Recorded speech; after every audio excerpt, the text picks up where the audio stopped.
Springfield's Talk 104.1 and a good Monday morning, friends. How do you do? Welcome to the show. Showers and thunderstorms expected throughout the day today. We shall have a look at that first alert forecast coming up in just a couple of moments.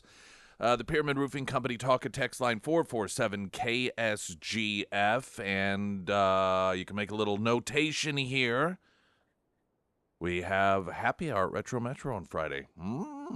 So it's right? I'm right on that, right? Yeah. Okay. 4 to 6 p.m. 4 to 6 p.m. We'd love for you to come out and join us. This is one of our favorite times of the month, and it's an opportunity for all of us to hang out with all of you and all of everybody hanging out with all of everybody at Retro Metro. It's just come hang out. There's no reservation needed. It's not get there at 4 o'clock and everything is over at 6. That's just the time frame that you can come stop by, have dinner, have drinks if you'd like, and that is coming up again this Friday at Retro Metro. It looks like I already have my things out of order here, potentially. I haven't even started. And I was like, these top pieces of paper that I have on my stack, that's not what I was planning on discussing this. But you know what? Maybe I'll just go with it. Maybe I'm going to let fate lead me this way. Now, some of the things, before we do get to it, that are going to be occurring today. Fauci is going to be testifying for the first time in a couple of years before one of the House committees, and increasingly he's essentially being forced to admit that much of the recommendations that we were all forced to comply with was just made up crap. And the reason that he is being forced to acknowledge this is because he is being confronted with emails and communications, much of which they frantically, we've learned, were trying to delete and get rid of. They had evidently somebody in the FOIA department, this is Freedom of Information Act stuff, that was advising them on how to avoid FOIA requests. And many of the communications that have been revealed amongst those trying to cover things up have noted, I think we're safe now. We got everything deleted, but some of it has not. And Fauci is being forced to answer for much of this. It was revealed, I think Friday, there were some transcripts of testimony that occurred behind closed doors.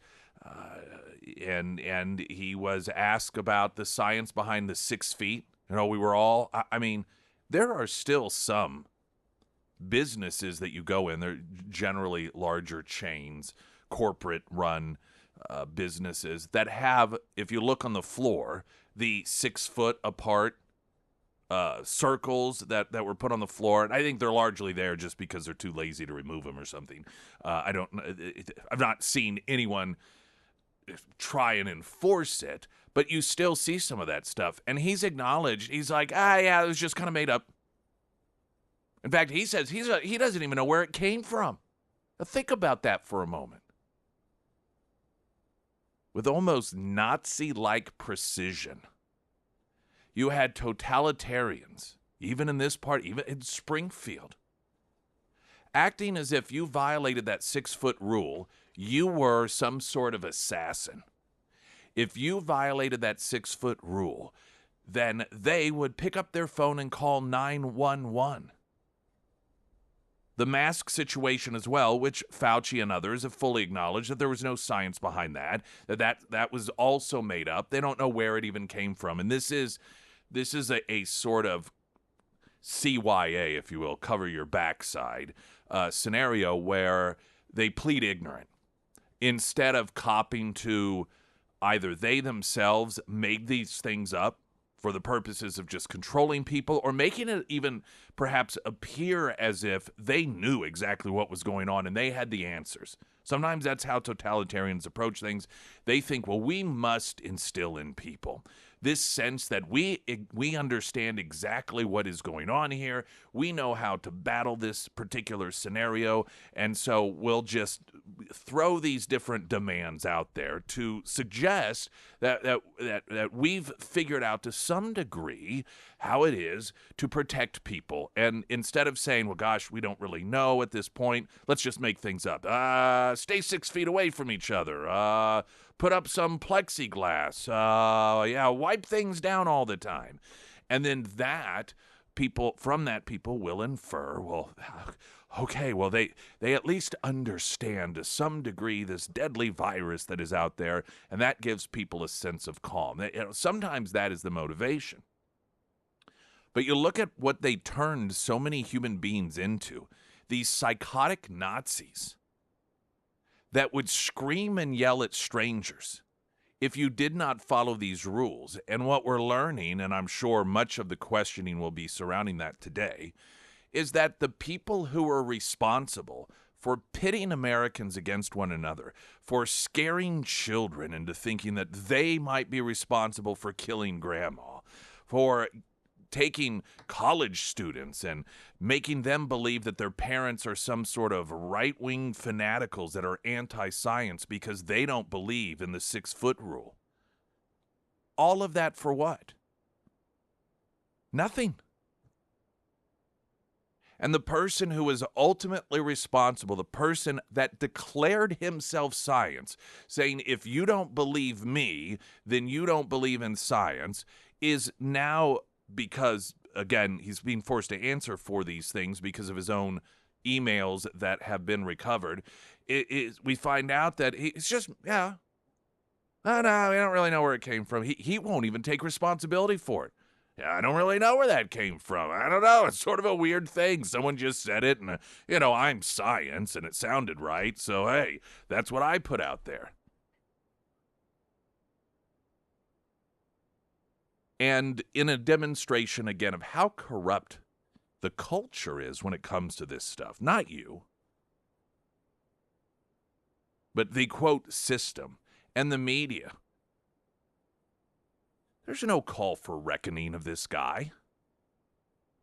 There's no call. There's not this overwhelmingly collective agreement that we were run through the ringer to a large degree because of this guy just either making things up or taking random, without any sort of reason, suggestion, and putting it out there as some sort of mandate.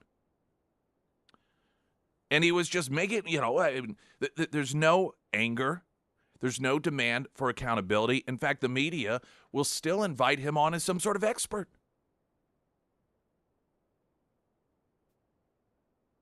So that's going to be occurring today. I believe Marjorie Taylor Greene is on that committee. And trust me, what you will see, should there be any attention even paid by the mainstream, because Marjorie Taylor Greene is Marjorie Taylor Greene, the coverage will not be about Fauci, about his lies, about what Rand Paul has said. The guy's committed perjury. He has committed felonies when it comes to much of this stuff. No, it will be about what a nut job Marjorie Taylor Greene is.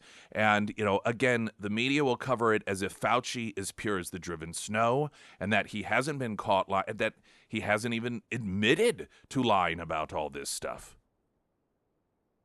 But it's just these nut job MAGA Republicans that don't understand science because they don't understand Fauci. And, of course, Fauci is science. Look at that weather, including the chance for showers and thunderstorms today coming up. Right now, the latest news update.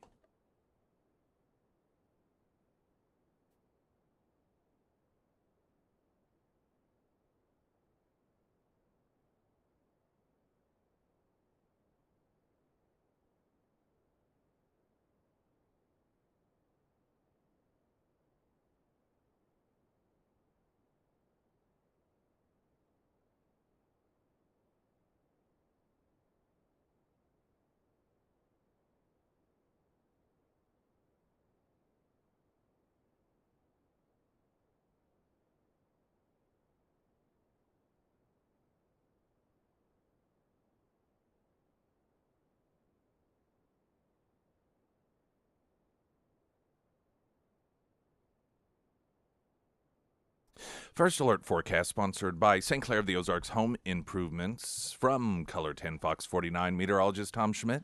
80% chance of showers and thunderstorms throughout the day today. A high near 81. 50% chance tonight. Low of 66. 40% chance. We'll see showers and thunderstorms tomorrow. High near 84. And Wednesday, sunshine. High near 84.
Local for less Ozark. These are half-price deals that we have at KSGF.com. They pop up on Fridays at 10 a.m.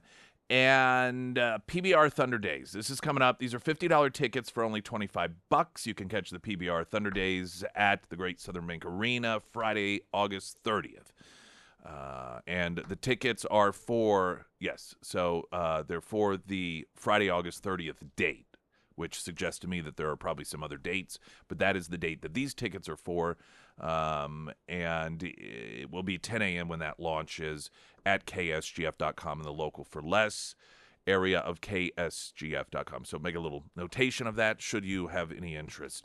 Regarding Fauci and the testimony that is going to occur today, some of your text messages talking about these completely made up, fanciful, almost superstition style rules that were put in place by the establishment, of which apparently nobody now knows who made up these rules. This is typical for the left. They make up rules like, oh, you have to be 6 feet away from one another. This is a hard and fast rule. If you doubt this, you doubt science. But then when it turns out that none of it is true whatsoever, all of a sudden, no one can be found who is responsible for the decision, whether it was research-backed or whatever the reason is. Nobody knows, including Fauci. He says that it, quote, just kind of appeared. Well, what a scientific approach that was. See, this is why people like Fauci should be listened to, because people like you and I clearly don't understand science, and that sometimes what evidently is science are things that just sort of appear. Not to mention the One Direction aisles. This was another one. These dumb rules. The whole and the mask thing. Remember the period of time, and there were all of these public service announcements that were going out in which they were telling people remember this? They were encouraging people to, and even donate them, I think, locally to the local hospitals. People, if they just made some homemade ones because Yes. there was a shortage.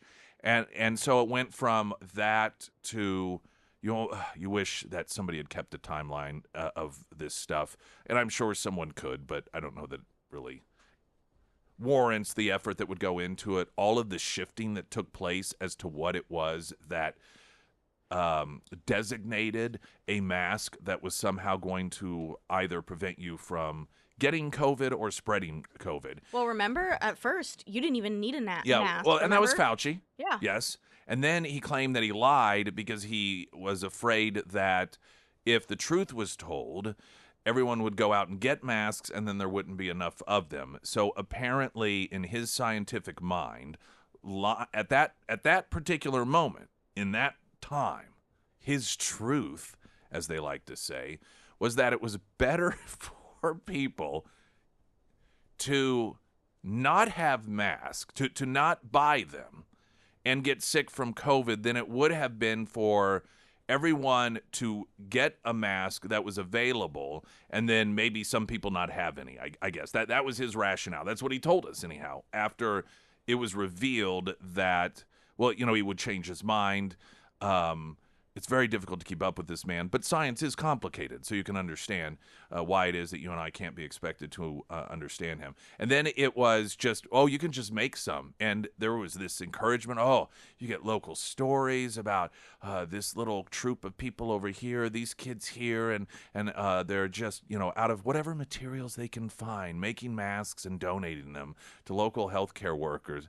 It's as if we went back thousands and thousands of years when it came to science and health and medicine. And then, of course, it was, very specific types of masks that you had to have. And I never even could keep up with that. I remember once going to, I took the girl child and a friend of hers to Silver Dollar City during this period of time when you were required to wear one. And, of course, I get there and, I had the wrong kind. I thought the kind I had was one of the fancy ones. My wife had purchased them, and they seemed to be the type that would be above and beyond anything else. But like, no. And the guy, I remember him at the time quipping, well, once the election's over, none of this will matter anyway. The guy at Silver Dollar City, I mean, he was quite sympathetic to the lunacy of all of it. And just this is the thing that always, I think, for us normal folk who don't understand science, where we had the problem and we began questioning this stuff is that at any given turn, these so-called experts were giving contradictory information. And it was information in which they were contradicting themselves. And so when average folk, us anti-science folk, would begin to embark upon what I was always taught was the scientific approach, and that is questioning. You got just the very bare minimum, saying, well, wait a minute here, but you said this. Well, we would be told to shut up, and we are going to kill people if we don't comply with what they say. If we dare question, we are spreading disinformation. There was, in fact, at the time, then, the head of one of the local hospitals that would go on social media and rail against patients just for asking questions because of their contradictions. Oh, you had the mask, you had the 6 foot, you had the aisle in one direction. I recall the period of time, of course, where everything was being wiped down, and then eventually even the CDC said, yeah, there's no science behind that. We don't know really where that came from. You don't need to do it any longer. But did that stop people from doing it? Nope. I mean, it's just like it became superstition. Like carrying around a rabbit's foot. Is there any scientific basis? You think about how people who wear a lucky jersey on game day because they swear up and down every time they wear the jersey, their team wins. Or, oh, I have to wear a hat, this particular hat. And most people see it as, oh, okay, well, that's sort of a fun thing. But if it turns out the person's really genuinely serious about it, you think they're kind of a nutcase because there's absolutely nothing that backs it up whatsoever.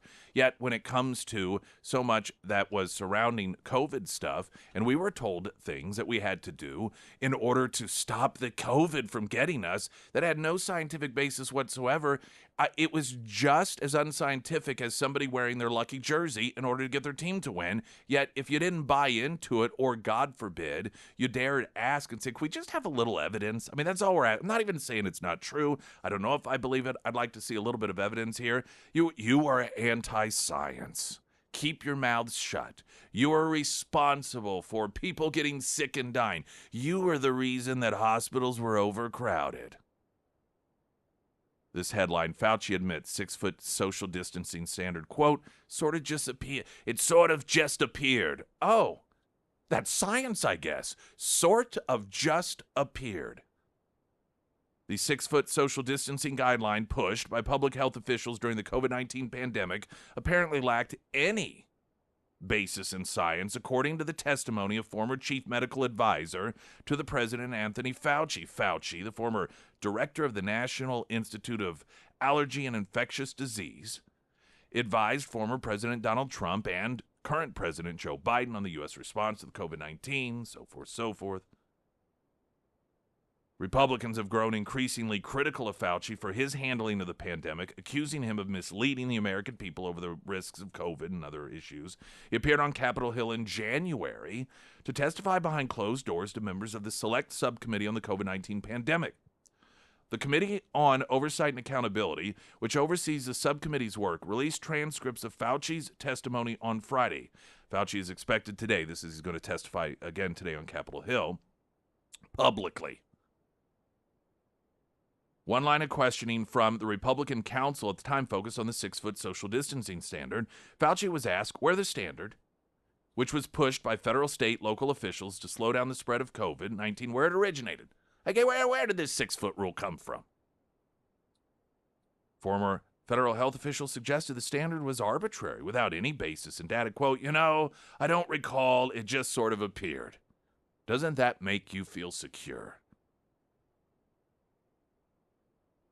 He went on to say, I don't recall like a discussion of whether it should be 5 or 6 or whatever, end quote. In response to a question if Fauci had even seen any studies supporting the 6-foot standards, he responded saying, quote, I was not aware of studies that, in fact, that would be a very difficult thing to study. So no studies, doesn't know where it came from. This is the wonderful world of bureaucratic non-accountability. We've seen this before. This has occurred whether it was Benghazi or Fast and Furious, where it became very clear specific decisions were made, whether it's something that deals with the vast public like COVID or something that is not necessarily experienced by the everyday American, a Fast and Furious situation. And then when it's discovered and questions begin to be asked, just even where did this come from? Who gave this order? Nobody knows. Oh, I don't really know. I don't know. That wasn't my department. I don't know. I'm not sure who it was. Nobody knows. Which means, of course, nobody can be held accountable. Everyone was just doing what? Following orders. And if history has told us anything, when a people are expected to obey the orders of faceless people in government, without any sort of backing whatsoever, you are not supposed to ask any questions whatsoever. And then when it turns out and it's revealed that there's no basis for it in reality whatsoever, the people who are responsible for it are nowhere to be found. Those societies, those nations, don't we all look back on them in history and think, yes, things worked out swimmingly well? Also in the testimony, the GOP counsel back in January, this is the closed-door testimony with Fauci, asked him if he had seen any evidence of support masking of kids. because, that was kind of a big deal. Quote, I might have, but I don't recall specifically that I did, but I might have. Oh, once again, that evidently is what science looks like. We've run a bit long. Apologies to traffic. We'll have that in moments. The Pyramid Roofing Company talk and text line 447 KSGF. I'm Nick Reed.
Weather in a moment. We are expected about an 80% chance showers and thunderstorms throughout the day today. More on that coming up. I'll get to your text messages on the Pyramid Roofing Company talk and text line coming up. 447 KSGF also. Right now, the latest traffic. I'm Nick Reed.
The First Alert forecast sponsored by Wolfpack Cleaners, your residential and commercial cleaning professionals from Color 10 Fox 49, meteorologist Tom Schmidt. 80% chance of showers and thunderstorms throughout the day today with a high near 81. 50% chance of showers tonight. Looking for a low of 66. 40% chance more showers, storms tomorrow. 84 sunny, 84 on Wednesday. All right, the Pyramid Roofing Company talk and text line. All right, I think I popped these over here. This will wrap up our Fauci discussion for this morning. The earlier part of the program, should you have missed it, is Fauci is testifying publicly before Congress today, and much of the questioning is going to be based off of closed-door questioning from January, in which, among other things, he admitted, because he was asked, where'd this 6-foot rule come from? I don't know, it just kind of appeared.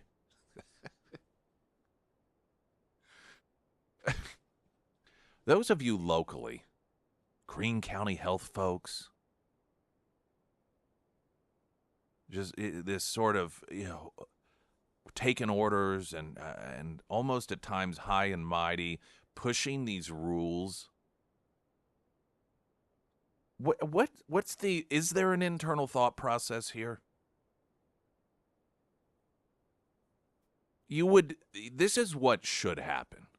There should be somewhere somebody in these health jurisdictions that are screaming from the rooftops about how upset they are that they were dispatched to spread disinformation to their communities about what it is that they should do. Think about the economic damage that was done. Think about the number, the 6-foot rule. I'm going to harp on this a little bit more because I think that we look at it with an aggravation because we fail to perhaps recognize the true damage it actually did. When most of us think about the 6-foot rule, we think about standing in line at the grocery store and the circles on the ground and the little reminders to stay 6 feet for your safety and so forth. How many businesses were forced to shut down because all of the patrons sitting at tables, restaurants, and bars had to be 6 feet away from one another? And some restaurants, because, the smaller, more intimate settings, could not do it. And so they had to close down altogether. Or the restaurants, even though they might be able to accommodate some people, maybe even 60% capacity because of the layout of the restaurant. Well, when your restaurant margins are as small as they are, immediately eliminating 40% of the people who are able to come through the door, you cannot economically overcome that. Locally, people's livelihoods were destroyed because of that 6-foot rule. People lost their jobs. People lost their businesses because of that 6-foot rule. The audacity of that piece of crap Fauci to be like, I don't really know where it came from. It just sort of appeared. Well, do you have any scientific evidence? Or not really.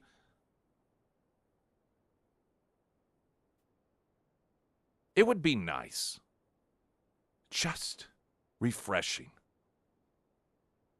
if even on a local level, there would be one I'm sorry from the people who dictated these 6-foot rules that upended people's lives. Just one apology. One. Whether you were in your official capacity as a health person or somebody like a mayor that was saying, well, you have to listen to these people. These are the experts. The callous nature of these people that have no compassion whatsoever for the lives that were destroyed because of rules that turned out were not saving anyone's lives whatsoever and weren't even, and this is the kicker of it, people like Fauci, it was never even believed to be saving lives.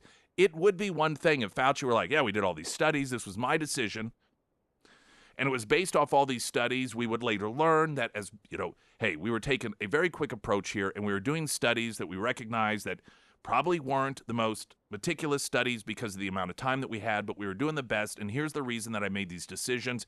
in hindsight, I recognize that they were wrong and that the studies were the best that we could come up with. But this is a guy who's out there saying, I don't even know where the rule came from. No, I've never really seen any scientific studies whatsoever. Nothing. Made up. Any apology from the Greene County, any of these health departments for what they did? Some of the local election officials that publicly chastise citizens that would not follow these rules, would not, quote, listen to the, quote, experts. I'm not aware of a single one of those people apologizing to you. But I suppose they tell themselves what all people who are just following orders tell themselves. I was just following orders. I was just listening to the experts. And I'll just sit around and wait next time for the experts to tell me what to do once again, and I'll do it. So much hand sanitizer, one of the, yeah. Some of it, man, it was like they were barreling that stuff out. I remember, because it was like, hand sanitizer, I had to have hand sanitizer. And people were, got to get hand sanitizer. It was as if it were water and we were walking through the desert. And just get as much as you possibly can to where you had anyone and everyone putting this stuff together. And some of it smelled so bad. I recall once putting some hand sanitizer on somewhere because I probably had to, and it smelled like really bad tequila. It was so disgusting. I thought to myself, how can they even put this stuff out? But when you freak people out into believing, well, here's a magic lotion that you put on yourself. Here's a magic mask. Here's a magic bubble of 6 foot around you. Just do these things, and the magic will do its work. Another text, Fauci was on a power trip. Here's one, Nick, talk about superstition and paranoia. I had a woman actually come through my drive-thru regularly at my restaurant wearing both a mask and a shield, and she was by herself in her car. Yeah? Another knowing, there are still people wearing face masks, and there are. You see them everywhere, they pop up. It's not as prevalent, obviously, as it was once upon a time, but it does. These people are psychologically damaged, potentially beyond repair. And if we had, this is, I don't want to get too far off the beaten path here, but this is one of the many reasons that the founders recognized the importance of freedom of speech. They specifically recognized the importance of freedom of speech when it comes to the advancement of sciences and medicine. Well, those weren't the only areas. There were a number of different areas, but they recognized that if people were not allowed to question things, you would end up sort of like have a Copernicus-style situation where somebody's like, well, wait a minute, I don't know that that makes sense, but the consensus says. The consensus says, okay, shut it down, no questions asked. The vast majority of people who are banned from posting their questions and opinions on social media sites, these people were the ones who were correct. When you stifle free speech in the context of saving lives because of medicine or science, you are stifling medicine and science. And unfortunately, because of the arrogance and the narcissism of the people, whether it's Fauci or all the way down to local levels, who are peddling out this, what turns out to be superstitious crap, there will be no self-reflection. There will be no, in the name of science and medicine, for the good and the health of the people, gee whiz, maybe we shouldn't take the approach that we did before of the expert told us this, so don't ask any questions. Sadly, they'll double down. Because ultimately, when it comes down to it, their behavior shows that really their top priority is not the health of people. It's not the safety of people. It is, I too am an expert. And so you listen to me and do what I say. And if it turns out I'm wrong, Well, I get to be wrong because I'm an expert. You still don't get to question me. Springfield's Talk 104.1, I'm Nick Reed.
One of the magical rules that Fauci and crew made up, you may recall, you couldn't buy seeds and things because you were supposed to not go outside. And if you bought seeds, you might plant your own food. I mean, there were all sorts of pictures taken at stores that were covering up seeds because of local ordinances. And I believe one of those was around here. You couldn't go outside. Don't go outside. It's dangerous to go outside. Well, thank goodness those days are gone. To some degree, I suppose. Wilder RV. I was just up in Kansas City over the weekend, passing by Wilder RV, Clinton, Missouri. 85 miles north on 13. Well, that seems like a long drive. Not when it comes to making the purchase or just checking out what is available in terms of RVs. People from all over the country make it to Clinton, Missouri for that purpose. So we're pretty fortunate to have it as close as we do because of the product line, the variety of what they have, and the way that they deal with the customer. It's no-nonsense stuff. This is what we've got. You go on their website, wilderrv.com. Any sort of pricing you see, you don't get there and then find a bunch of additional feeds added on. They don't, need to do it. They don't try and sell you. They don't have these here's how you sell. They have confidence in what they do, and frankly, they just don't have time for that. That's not who they are. It's not what they do, and it's one of the reasons that I suggest to people Wilder RV when it comes to RV needs. You can find them at wilderrv.com, of course, Clinton, Missouri, and KSGF.com under Nick's endorsements. One of you noted on the Pyramid Roofing Company talk and text line, Robert De Niro, when he showed up to have his hysterical old man rant outside the Trump courthouse, Trump trial courthouse, that he arrived wearing a mask. Well, of course he did. And then, in a contradiction within itself, took it off, surrounded by people, to yell. That was another thing. You weren't supposed to yell. I recall a story about, I don't even know if it was in the States or if it was elsewhere, but one amusement park that at some point, I think they reopened, but they forbid the riders from screaming because screaming would project out the COVID molecules, and that would infect. So you could ride the roller coasters, you could ride the rides, but you couldn't scream. This is how dumb this stuff was. So stupid. But they say, and this is why, this is the hero worship. This is the approach that is taken. It's not stupid because the smart people are the ones who thought it up. That's what defines it. What defines stupid versus smart isn't anything based in reality. It's not approach. It's who came up with the idea. Was it an expert who said it? If an expert said it, it's legit. Even if it turns out to be wrong, because they were the expert. And so, sure, you've got to understand, see, sometimes circumstances and information changes. And so as experts, we recognize that. But see, that same approach isn't applied to just you and me, because we're not experts. We don't know. We did not go to some fancy university where we got a degree, a diploma that apparently means that you're never wrong. And even if you are, you should be listened to anyhow. A notation that watch the movie Contagion. There was a 6-foot rule in it, probably where Fauci got it. Don't think that's not a possibility. Don't think that that's not a possibility. The 6-foot rule came from somewhere. And it is not beyond these people to have seen it in a movie. And just to have it in their mind and think, that seems like a good distance. Yeah, 6, that seems reasonable. Far enough away from people, but at the same time, you're close enough, you can still communicate. Yeah, 6 foot, yeah.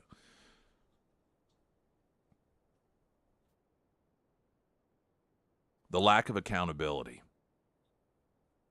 And while Fauci, here's what I'm going to find to be of somewhat interest. What is the Democrats' approach going to be in dealing with Fauci today? Because as you know, Fauci was God, and Fauci was science. And the Democrats had all of their eggs in the Fauci basket. Now, will they do as they oftentimes do and play defense, or going into the election in which every one of these members of Congress are facing re-election? It's Congress, so every 2 years. Will they all of a sudden act as if they are skeptics? Will they suddenly portray themselves as individuals that have intellectual curiosity and expect that somebody like Fauci not be allowed to unilaterally act as some sort of dictator, but is someone who should provide answers? You never know when it comes to the Democrats which approach they're going to take. But I suppose today we shall see. Springfield's Talk 104.1, I'm Nick Reed.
Well, apparently, the "Do Not Scream on Roller Coasters." It was California. Yeah, it was California. Big shock Mm-hmm. there. Not only that, but at the time, Sarah found the press release. She went to try to find some news stories on it, and they had all been 404'd, which, of course, this is what the left does. They delete history, they rewrite history.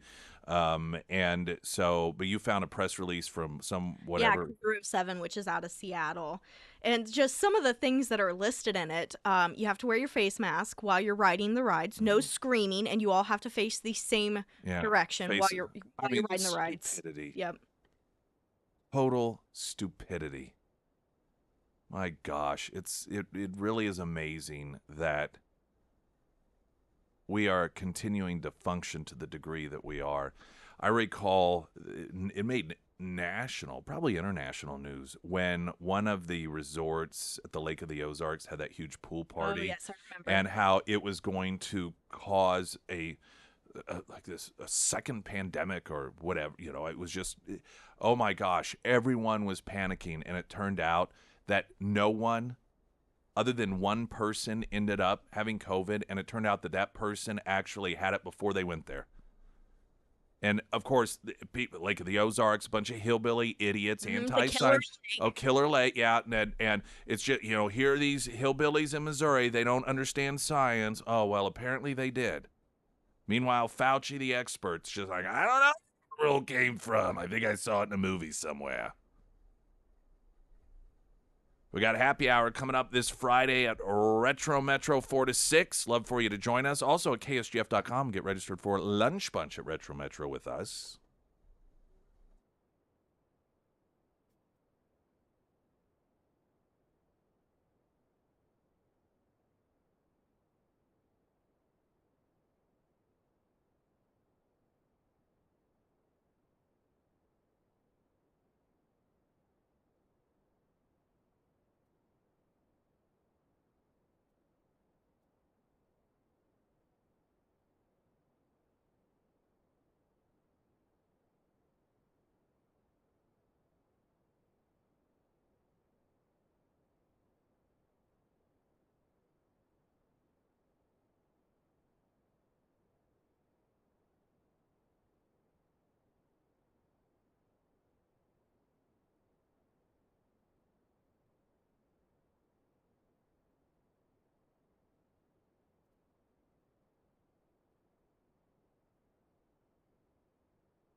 You got car care needs. You got A1 custom car care, whatever those car care needs may be.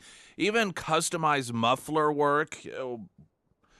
Back years ago when I began recommending to you A1 custom car care, they were in the name mostly focused on muffler, but because of that, some people didn't realize that they did all car care work, which is why they changed their name to A1 Custom Car Care, but they still do the specialized muffler work as well. So whether you have that, something catastrophic, or just your standard run-of-the-mill checkups in order to keep that routine maintenance on check, A1 Custom Car Care for all of your car care needs. There was an interview with former House Speaker Kevin McCarthy on CNN's Inside Politics, because this is where all former Republican leadership like to go to bash on other Republicans. It's a sweet thing, wonderful thing. And he took the opportunity to rip on Matt Gaetz. Matt Gaetz, of course, one of the individuals that was instrumental in ousting McCarthy as Speaker based off of the fact that McCarthy did not follow through on the promises he made in exchange for getting support from some of those individuals that are more conservative, like Matt Gaetz. Now, I recognize and understand the big back and forth as to whether it's the right thing to do and they didn't have a plan in place and so forth. I still, to this day, argue, whether it is Johnson or former Speaker McCarthy, that when you agree, say, vote for me and I'll do this, and then you don't do it, the people that you lied to in exchange to get their support, I just think it's wrong to expect them to be like, well, okay. And I do not in any way, shape, or form have a problem with those individuals saying you no longer have my support. But all that aside, this is one of the reasons McCarthy just hates Matt Gaetz, hates the guy. After the host on CNN, and this was bringing up Donald Trump. This was all about, Donald Trump. After the host brought up the 8 GOP House members who are at the forefront of ousting McCarthy from his long-sought after-speaker chair, McCarthy singled out Gaetz, who had been under investigation for sexual relations with underage women. According to McCarthy, Gaetz' House rabble-rousing in the chamber was designed to deflect from his own ethical problems, saying, the host asking, well, why do you want him out? Is it simply because he led the charge to push you out? No, I just don't think Gaetz is a conservative. I mean, if you think about it, if there's anyone who should go to trial, Gaetz is one who shouldn't be who should be convicted at a trial. Why would you say that? The host pressed, to which McCarthy said, we all know the challenge here. You can't sleep with underage women and think that you can get away with it. So here you have former Speaker of the House McCarthy. Leave it to Republicans. Supposed to be on there, I guess presumably, to be a voice for justice in the context of Donald Trump, but he can't help to not only decide to spend part of that time trashing on a Republican member of Congress, Matt Gaetz, but then to claim not only should he stand trial, but he should be convicted of having sex with a child, declaring him guilty of it. Now, if you're wondering where these comments come from, years ago, there was some former associate of Gaetz, or I think a couple of these guys, and they were going to prison for a number of different crimes. And they told the Biden Justice Department, hey, we have dirt on this Gaetz guy. Yeah, he had sex with a 17-year-old girl, and she went across state lines, which, of course, makes it a felony, which means that the Justice Department can get involved. And so they began to investigate. You know what they found? This is according to the Biden Department of Justice. One, the two people making the claims had absolutely no credibility, but there was absolutely no evidence whatsoever. So they dropped it. Like there's nothing here. Essentially saying that these guys are trying to get some sort of deal. I got dirt on some political figure that you can take down. If you some Republican that's very popular amongst MAGA country, here could be a trophy for you. But they couldn't find anything whatsoever. And by the way, Matt Gaetz was very, very, very upfront and forceful about put whatever the evidence you have out there, you get it out there. Let's see it. Which is typically the behavior of someone who knows that there's nothing there. But this does not stop former Speaker McCarthy from going on CNN to claim that he is guilty of having sex with a child. Do you know what former Democrat speakers of the House and former Republican speakers of the House have in common? If they have one thing in common, they all love to go on networks like CNN and bash on Republicans. You don't ever hear former Democrat speakers, whether it's Dick Gephardt, or Nancy Pelosi, more recently. She doesn't get out there and start trashing all over Democrats. No, she trashes on Republicans. When John Boehner's out there on these networks invited on to trash on elected officials, which party does he trash on as a former Republican speaker? It's Republicans. When Paul Ryan, former speaker and vice presidential candidate with Mitt Romney for the presidency as a Republican, starts trashing on elected officials or individuals running for office, which party is it? It's Republicans, namely anyone that's connected to Donald Trump. Now you got McCarthy out there. Who's he trashing on? Trashing on Republicans. I mean, this, for whatever personality and moral defect these people have, I don't know what it is, but they have this inability to prevent themselves in what I can only estimate to be just bitterness and anger, almost in a Hillary Clinton-esque sort of way, to get on these networks. And this is why they get invited, so that they can do what Democrats do, join in harmony, trashing on Republicans. And in the most recent example, of course, apparently, according to McCarthy, Matt Gaetz is guilty of having sex with a child because he said he should not just face trial, but be convicted of it. I don't know if there's any sort of lawsuit that one can file when you are declared to be guilty of having sex with a child on national television, but I don't know. Springfield's Talk 104.1. I'm Nick Reed. Latest news update.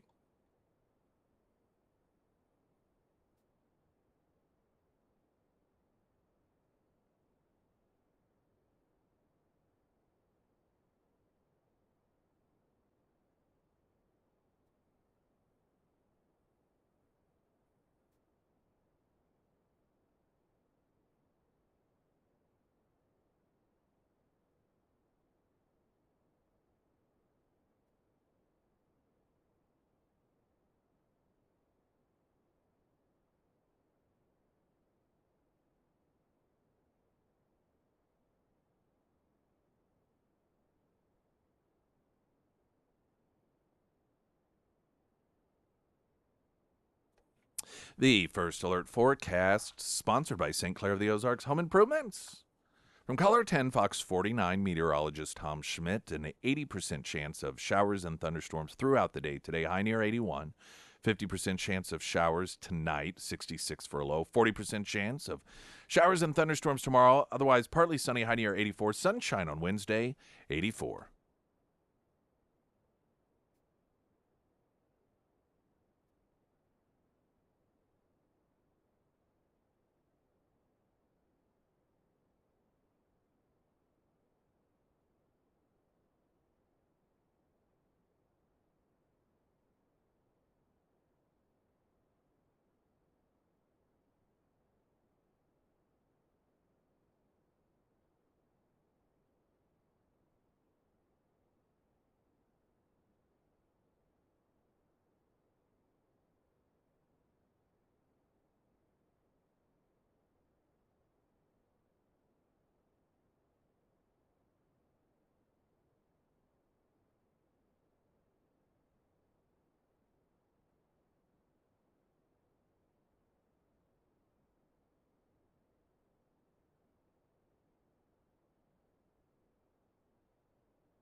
We got the 2024 Great Escape 2.0 coming up. Costa Mujeres. This is a beautiful area. It's, I believe, about an hour north of Cancun. It's a little more, I think, what some would consider to be isolated from all the touristy stuff, which a lot of folks like because it's just less chaotic seeming. It's more of a paradise feel to it. If you go to KSGF.com and the rotating tile, The Great Escape, click on it. You can find more details on it. Now, you do need to get your reservation in sooner than later. This one is moving a little quickly because it is coming up in November. It is going to be the weekend after the election. We are going to head out for 6 days, and it is direct flight, as always, to an all-inclusive resort right there on the beach. Beautiful beach. You can learn about the resort at ksgf.com. And so Cam, who is arranging it, she is out with a group this week. That being said, do not wait until she gets back, because what some of you are going to be doing is calling, and we've got her contact information on the site, or emailing her saying, hey, we want a slot. And so if enough people do that, because of course we've already been booking up, to where it fills up, and then you wait until she's back next week in order to call, there are going to be people in the queue ahead of you already. So make sure that you do not wait until she gets back next week. Or if you call and they say, well, she's gone until next week, ask for her voicemail or her email to say, hey, I want to make sure that my name is in for the Great Escape. It's going to be an incredible time. And what a great way after...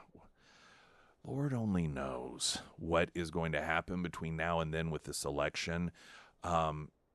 Regardless of the outcome, it is going to be great to be together with like-minded, and by like-minded, I mean just normal people. I don't even mean necessarily politically in line, but just normal people who understand right from wrong, who understand fairness against what isn't fair, unfairness, if you will, and then to be together in a relaxing atmosphere to decompress or to celebrate or whatever. It is just be a perfect place and a perfect time with the perfect people. The Great Escape at ksgf.com. Third strike trans rape suspect prompts rebellion against California law after attack in a woman's prison. Now, let me just tell you before we go into the details of this. This story is about exactly what it is that rational people knew was going to happen, and that is when you start allowing violent sexual offenders who are men, who up and claim, I identify as a woman, to be housed in a prison with women, they're going to rape women. But the left is so hyper-focused on giving people who identify as the opposite gender anything they want, no questions asked. They don't care what women victims are in the wake. Makes no difference to them whatsoever. And this is one of those examples. A transgender identified California convict with a lengthy record of criminal violence has been transferred out of a women's correctional facility and back to a men's prison after being indicted for rape. This, by the way, is, compassionate liberalism. This is a perfect Pride Month story. Tremaine Dion Carroll, 51-year-old man, incarcerated, decided to identify as a woman, and now faces 2 charges of forcible rape and one of dissuading a witness from testifying in Madera County, according to a criminal complaint first obtained by Redux, a feminist news and opinion website, and later reported by justthenews.com. One of the alleged victims of the January 30th incident is a female, identified as Jane Doe in court documents, said that Correll attacked her in the shower at the Central California Women's Facility and raped her. Well, you know what her problem is. She's clearly transphobic. This is the problem. She's probably a Karen. She's probably some Karen who's transphobic, and now she's whining about being raped. The complaint also mentions another unidentified victim. Carroll has since been transferred to Kern Valley State Prison, a male-only facility in Delano, online records show. Women's rights activists tell Fox News Digital that Carroll, who is the public face of a campaign to support California law SB 132, which allows men to be housed with women if they identify as women, is a case in point why the law harms incarcerated women. So this, by the way, as if the point weren't being made enough here, this rapist is one of the individuals that was used in order to get this law passed. Look at this poor transgender individual. This poor woman is being forced simply because she was, quote, assigned male at birth to be housed with male prisoners. And so then this person who is used to lobby on behalf of Senate Bill 132 gets exactly what he wants. He gets to be housed with women in prison, and apparently, according to the accusations, has already raped 2 of them. This is the compassion of the Democrat Party. For all of you who believe that the Democrat Party is the party of women. I guess women being raped. Where is the outrage? Where is the Democrat Party to stand up for these women that are being forced to be fish in a barrel? No, the compassion is reserved for the male rapists and sex offenders who self-identify as a female for the purpose of getting put in a prison where they have all of these women at their disposal. There's another just the news story, similar fashion. California female prison guards required to strip search transgender inmates in sudden policy shift. California female prison guards are being required by prison policy to strip search individuals who are men but identify as women. This, according to a report from National Review.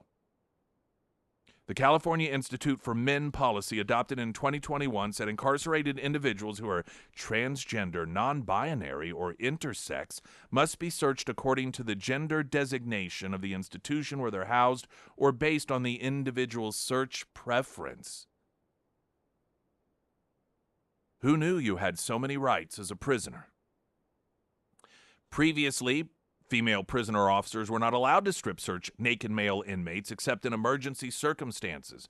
Under the policy, individuals at men's prison who have transitioned to women can request that they only be strip searched by women.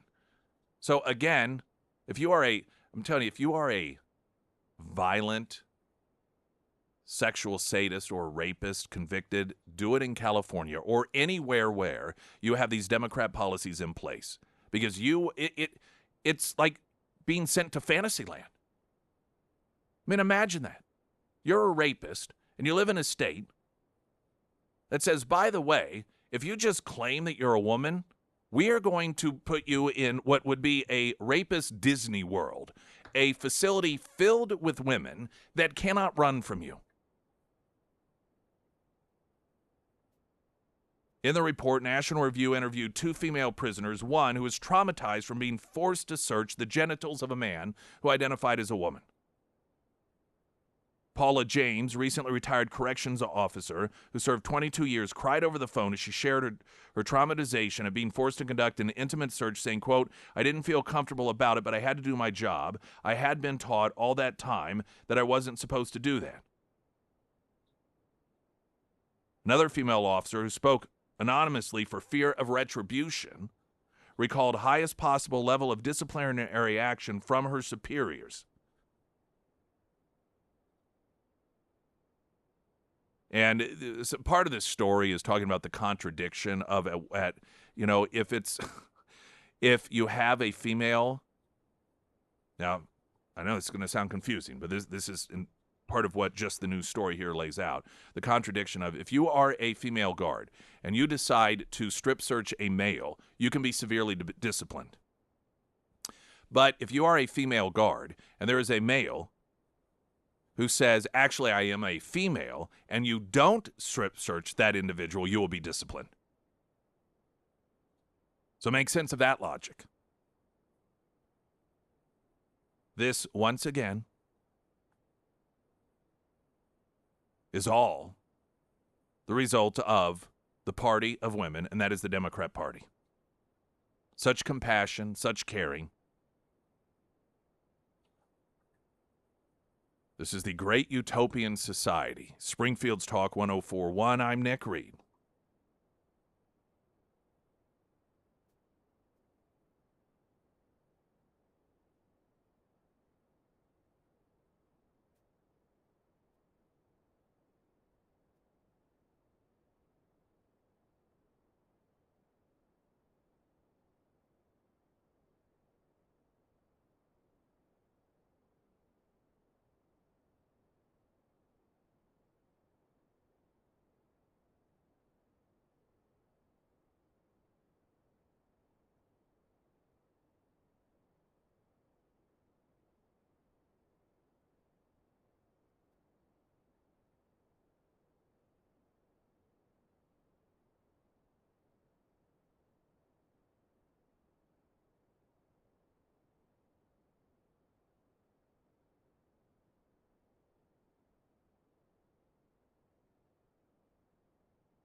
KSGF.com.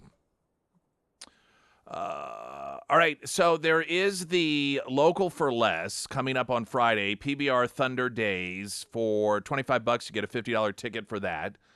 Also, Thunder Ridge, another concert. There's been a just massive number of different concerts that have been announced. Imagine Dragons, hugely popular, will be performing on September 8th.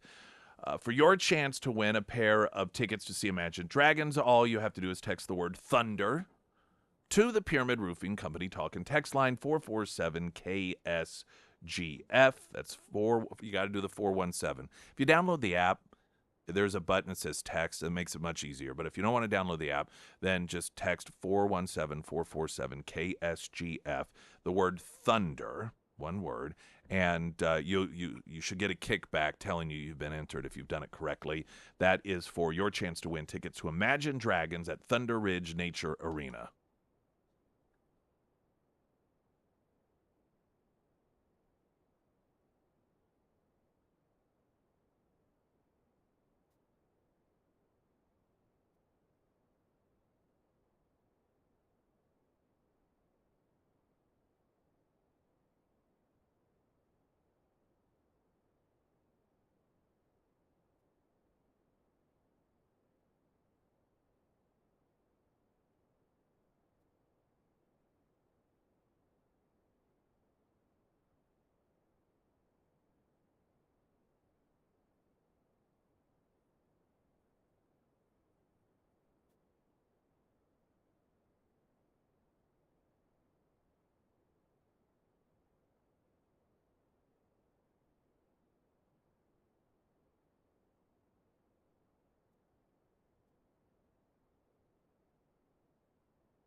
Sarah Myers, Thank everyone. you. Brad from Quick Draw Gun in Monette, he joined us on Friday out at Scramblers, and he talked about the latest shipment to the shop, and I believe that he said that they have new firearms from Benally and Live Free Armory, but one thing that Brad mentioned that just kind of stuck with me was the potential of an ammo shortage, especially as we get closer to 2025.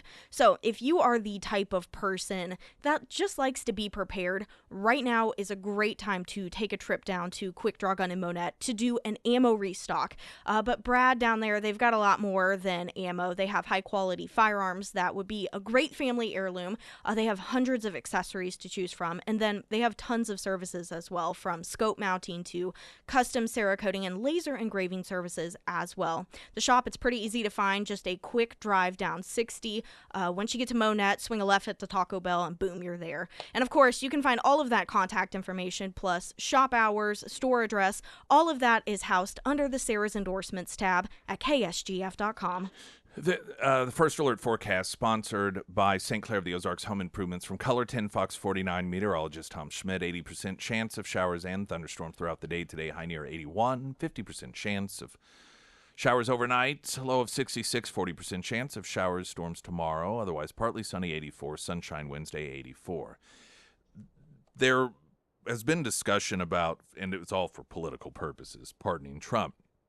There's a Democrat member of Congress who has called for governor of New York to pardon Trump, not because of any sort of injustice, but for political purposes, because being convicted has helped him. And we'll get to some of that coming up, which that in and of itself demonstrates that the Democrats just blatantly use the justice system for political purposes. To openly acknowledge that you want Trump to be pardoned, a legal maneuver, only because it may help prevent him from being president. Because it is an answer to the fact that apparently the conviction is helping him, so let's try to take that away. Shows you that the Democrat Party has no problem whatsoever weaponizing the judicial system. That is a full acknowledgement of it. You could even argue that it would be legitimate to call for Trump to be pardoned because it is an election season, and you believe that the messiness of this distracts from the real issues, and a pardon would allow the people to focus on the issues themselves. You could potentially argue that, but to argue the reason you want him pardoned is because not doing so might help him get elected president is a full acknowledgement that the Democrat Party is at this point unapologetically using the law in order to go after political opposition. Now, I had said last week that Biden, if they were smart and disciplined enough, could offer a pardon up. And for politically speaking, again, this is not helping Biden. This apparently is only hurting him. And that would be a way to make Biden separate himself from, make him appear to be above all of this, and then to take it away from Trump as a campaign issue.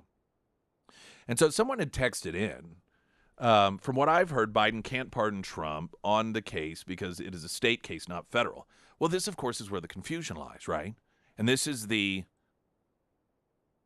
crazy Kafka-esque judicial style that apparently exists under Democrat rule. Because the whole reason that he's facing all the time, we're told, is because of violation of federal law. This is where you've heard the conversation that, well, he doesn't have jurisdiction. He can't even try this. This is federal. Now, what he's using is the expired state thing, but then in some fashion claiming that, well, the reason that it's no longer expired is because it had to do with the federal law over here, and it's this whole convoluted world. And so that, because of the twisted Kafka-esque approach that Democrats are using the legal system in order to try to imprison political opposition here, I don't know who has the right to pardon him. No one can really ultimately even identify whether it was federal, whether we're talking election in a federal context or state reason that he's actually going to prison. And this is the way, of course, tyranny works, is you craft a system that allows everyone to wipe their hands clean. And let's say that it did come down to a scenario in which there was a question of pardoning. You could have the feds going, hey, well, no, that's not our deal. This was tried in the state court. And then you could have on the state level going, hey, well, the reason that ultimately there was the ability to even try him and enhance him and convict him as a felon is because of federal laws. And so, no, it's up to the feds to do it, or up to the executive branch on the federal level. This is what happens when the rule of law is no longer the rule of law, but it is a weapon to be used by one political party. I'm actually going to share with you coming up here in a couple of moments a piece that I think is going to definitely resonate with a lot of you. It's in the Federalist. Republicans should do to Democrats what they did to Trump. And Daniel Davidson, he's a senior editor at the Federalist, and he's written this piece. And there is a belief that if you are against an enemy who is playing by a totally separate set of rules that give them a complete 100% advantage, unless you also say, all right, we're going to play by those same rules, you might as well forget about it, because they will ultimately destroy you. And I think increasingly there are a number of Republicans, mostly voters and citizens, who are at that point. But first, Trump gets roaring applause and standing ovation at a UFC 302 event that was held in the Prudential Center in Newark, New Jersey. And this was similar to other events that he's attended in which people are chanting Trump, people are chanting USA, people are chanting F Joe Biden, and it's just a massively positive response for Donald Trump, the sort of thing that Democrats could never even imagine getting for Joe Biden. The numbers have been increasing in terms of the amount of financial support that Trump has received since the political conviction. And I think that it has also been enhanced by the fact that when you've seen this, it's already being used in an ad, I think by the RNC, if not by the Trump campaign, in which Joe Biden was asked about Trump referring to himself as a political prisoner, and he turns around and he gives this smirk as if he is auditioning for the evil villain in some sort of film. I mean, it's just, it may be one of the most honest demonstrations that has ever come from Joe Biden as president of the United States. Initially, there were reports of $20-some million. Then it was, once the first 24 hours was said and done and calculated, it was, I think, $52.5 million or somewhere. It was over $50 million that had been raised. And since the verdict and at the writing of this story, the Daily Wire, $200 million plus. Former President Trump reportedly raising more than $200 million plus since the Manhattan jury returned a guilty verdict against him in court last week. The revelation was made by one of the president's son, Eric Trump, whose wife is the Republican National Committee co-chair, Laura Trump. So this would have been yesterday morning. Eric Trump was on with Maria Bartiromo on Sunday Morning Futures about how much money the former president has raised since the verdict on Thursday. He said, quote, "This might be a little inside information, but as I was leaving my house about 37 seconds ago, I asked my wife, what are we up to now?" He said, and Laura said, just in terms of small donors, we're well over 70 million. This is $21 donations, $43 donations, small dollar donations. If you add the larger dollar donations to it, you're at over $200 million. Eric Trump noted that 30% of those people who have never been seen before by a political party as they were first-time political donors.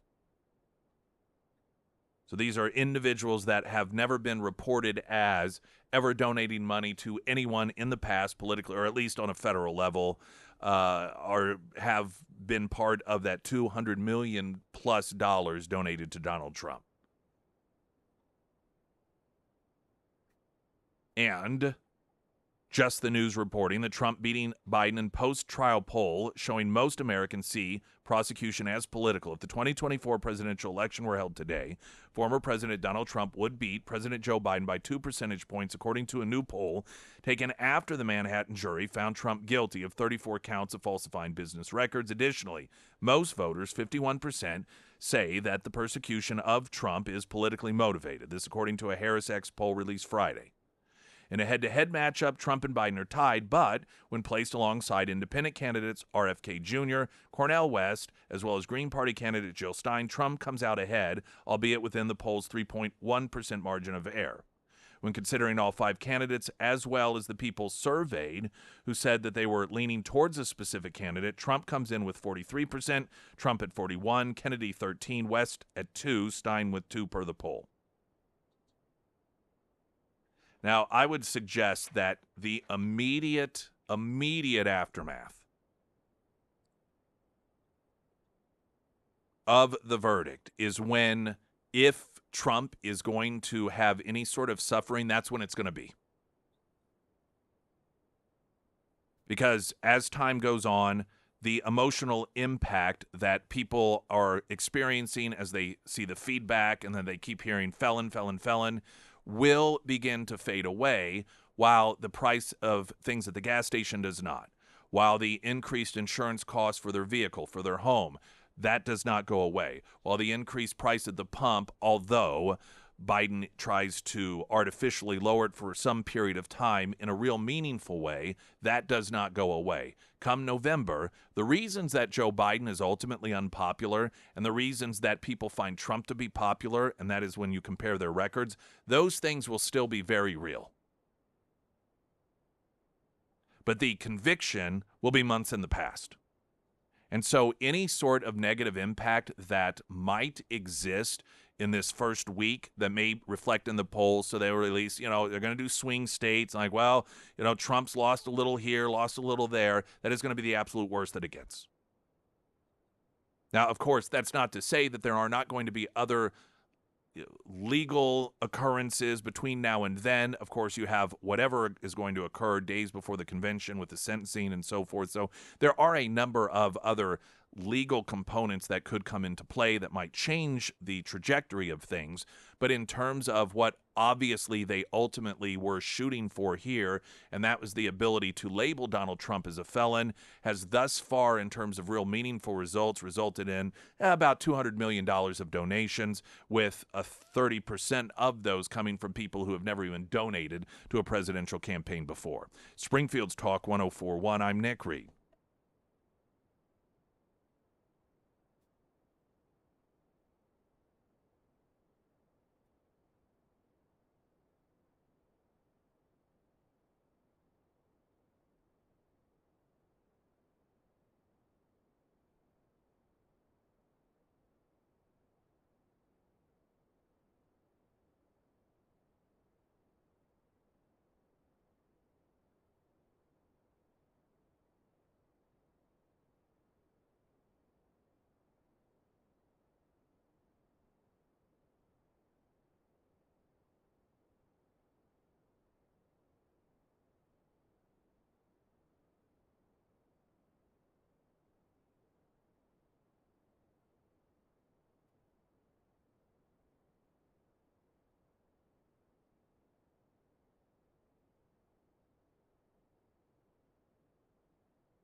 I want to share a piece from the Federalist that I think will speak to a lot of you, and it's not a palatable discussion, but it is there, and it is being spoken of by some, and that is that Republicans need to forget this, this whole idea of, well, we're going to continue to fight fair. And listen, if they're going to start, because if they're going to start arresting Republicans, rounding them up and arresting them, trying to put them in, then if that's what Democrats are going to do, then Republicans need to get in the game. And for those who say, well, but, then they'll accuse us of this. If you listen to them, they already act as if Republicans are the ones who are imprisoning Democrats. I mean, Will Scharf, who is one of Trump's attorneys, he's running for attorney general here in the state of Missouri, was on with George Stephanopoulos. And you would think that Donald Trump is the one who's throwing political opposition in prison the way George Stephanopoulos had conducted the interview. So Daniel Davidson is arguing Republicans should do to Democrats what they did to Trump. The conviction of former President Donald Trump on manufactured charges in a Stalinist show trial this week marks a crossroads for the Republican Party. From now on, the civil war inside the GOP will be between those who understand they must do to Democrats what Democrats have done to Trump, and those who think that they can trundle along with business as usual, or trundle along. And make no mistake, the divide in the Republican Party is very real and now very obvious. In the wake of Trump's conviction Thursday, for example, Senate Minority Leader Mitch McConnell was submissively silent for most of the day. Not that his conspicuous silence was a surprise. Recall that a year ago, McConnell was likewise silent for hours after Trump was indicted in the classified document probe, as was Minority Whip John Thune. Eventually, McConnell issued the weakest possible statement late on Thursday, as did Thune, who belatedly called the Manhattan trial, quote, politically motivated, and bemoaned the partisan nature of this prosecution. Other Republicans were not silent, but should have been. Former Arkansas Governor Asa Hutchinson, whose last notable action before leaving office was to veto a bill that would have protected kids from transgender genital mutilation, issued a craven statement that seemed to accept the legitimacy of the trial and conviction. Quote, "It's not easy to see a former president and the presumptive GOP nominee convicted of felony crimes, but the jury verdict should be respected. An appeal is in order, but let's not diminish the significance of this verdict." Hutchinson wasn't alone in calling for the rigged, obvious corrupt trial and Soviet-style conviction to be respected. The former GOP governor of Maryland, Larry Hogan, who's now running for the U.S. Senate, encouraged people to respect the verdict and legal process, and invoked the rule of law, a curious thing to say, given how the entire trial made a mockery of the rule of law. Former National Security Advisor and neocon hack John Bolton said Trump's conviction was a fire bell in the night and that Republicans should change course and, quote, not nominate a convicted felon for president, as if he was reading from DNC talking points. Ohio Senator J.D. Vance had the perfect riposte to this. Quote, John Bolton finally encounters a war he doesn't want to fight. Republicans like these should be purged from the party immediately, especially McConnell. As Rachel Bovard noted on X, quote, there's nothing stopping Senate R's from calling the leadership election now. Given what the stakes are now and what we know Democrats are willing to do to cling to power, the only way forward is to do politics on the terms Democrats themselves have set. That means if you are a GOP candidate or elected official, and especially if you're a Republican district attorney or attorney general, and your response to Trump's conviction isn't to begin making plans to indict President Biden and other leading Democrats on criminal charges, then you have no idea what time it is and need to be primaried, sidelined, and otherwise run out of the party. Take Virginia Attorney General Jason Miyares, a Republican who appears to live in a fantasy world. On Thursday, in the wake of the Trump conviction, Miyares said, quote, in America, we don't seek to jail political opponents. We seek to defend them or defeat them at the ballot box. Actually, Jason, in America, only one major political party does that. The other one holds show trials and imprisons their political opponents on fake charges. Put bluntly, Republicans have to make Democrats play by their own rules. They have to inflict pain ruthlessly on Democrats with endless show trials and lawfare, just as Democrats have done to Trump. The leftist radicals who run the Democrat Party only understand power, and they will only stop when they are force-fed their own medicine over and over. What does that message look like? It looks like Anthony Sabatini, a Florida Republican who said Thursday he's running for Congress to, quote, imprison as many Democrats as possible. As my Federalist colleague Sean Davis said Thursday, if you're a Republican running for office, you can just go ahead and throw away all of your elegant little policy proposals for this or that, corporate exclusion or tax subsidy. Give me a list of which Democrat officials you're going to put in prison or get lost. What does that look like in practice? Here's one idea. Texas Attorney General Ken Paxton should immediately indict President Biden and Attorney General Merrick Garland for the ongoing crisis at the border, which in every way is a criminal human trafficking conspiracy that they have orchestrated and sustained by flouting federal immigration law. Top Republicans like McConnell will never support anything like that, which means they're worse than worthless. They're actually on the side of Democrats. The only explanation for the weak, belated statement from McConnell is that he's glad Trump was convicted and hopes that he goes to prison. If the Republican Party is going to be anything other than controlled opposition for the Democrats, fiddling while the Republic burns, it needs to purge its ranks of snakes like McConnell and elevate those who are not afraid of playing by the Democrats' rules. A good way to separate the two groups would be to start asking Republican office holders and candidates whether they would be willing to bring criminal charges against high-ranking Democrats and, if they can, imprison them. That's the world Democrats have called into being with this show trial. They are the ones who have cried no quarter in this fight. The least Republicans can do at this point is accept their terms and enter the fight on equal footing. Why is this so important? 2 reasons. The first, mentioned above, is that the Democrats will never stop unless they are made to suffer exactly what they would do or what would inflict on Republicans. If we're going to start jailing political opponents in America, then it has to go both ways. The other reason is now that Democrats have done this, have made a mockery of our justice system, the only way to restore faith in the rule of law is to make those responsible pay for what they've done and bring them to justice.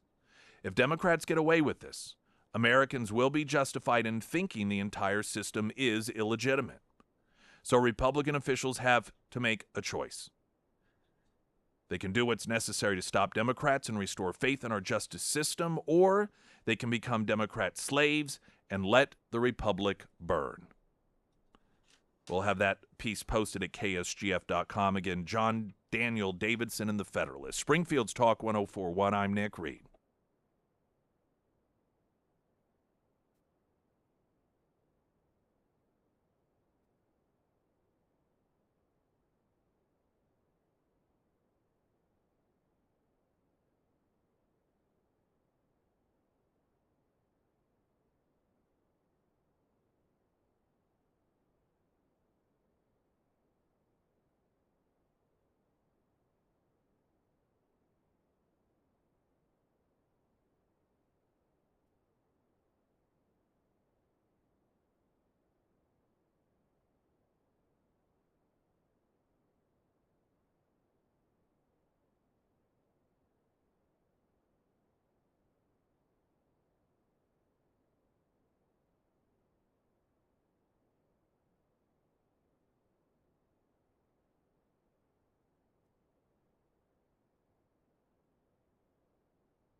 And I believe we should have Congressman Burleson in the next hour. News in 60 seconds. I'm Nick Reed.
If you need a home loan, there are plenty of options for you.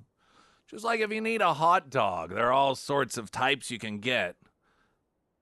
Some of them aren't going to be so great. Some of them you can get by with. But then every so often you have a fantastic one, the best of the best, and that's what you get when it comes to home loans at iwantagreathomeloan.com for all of your home loan needs.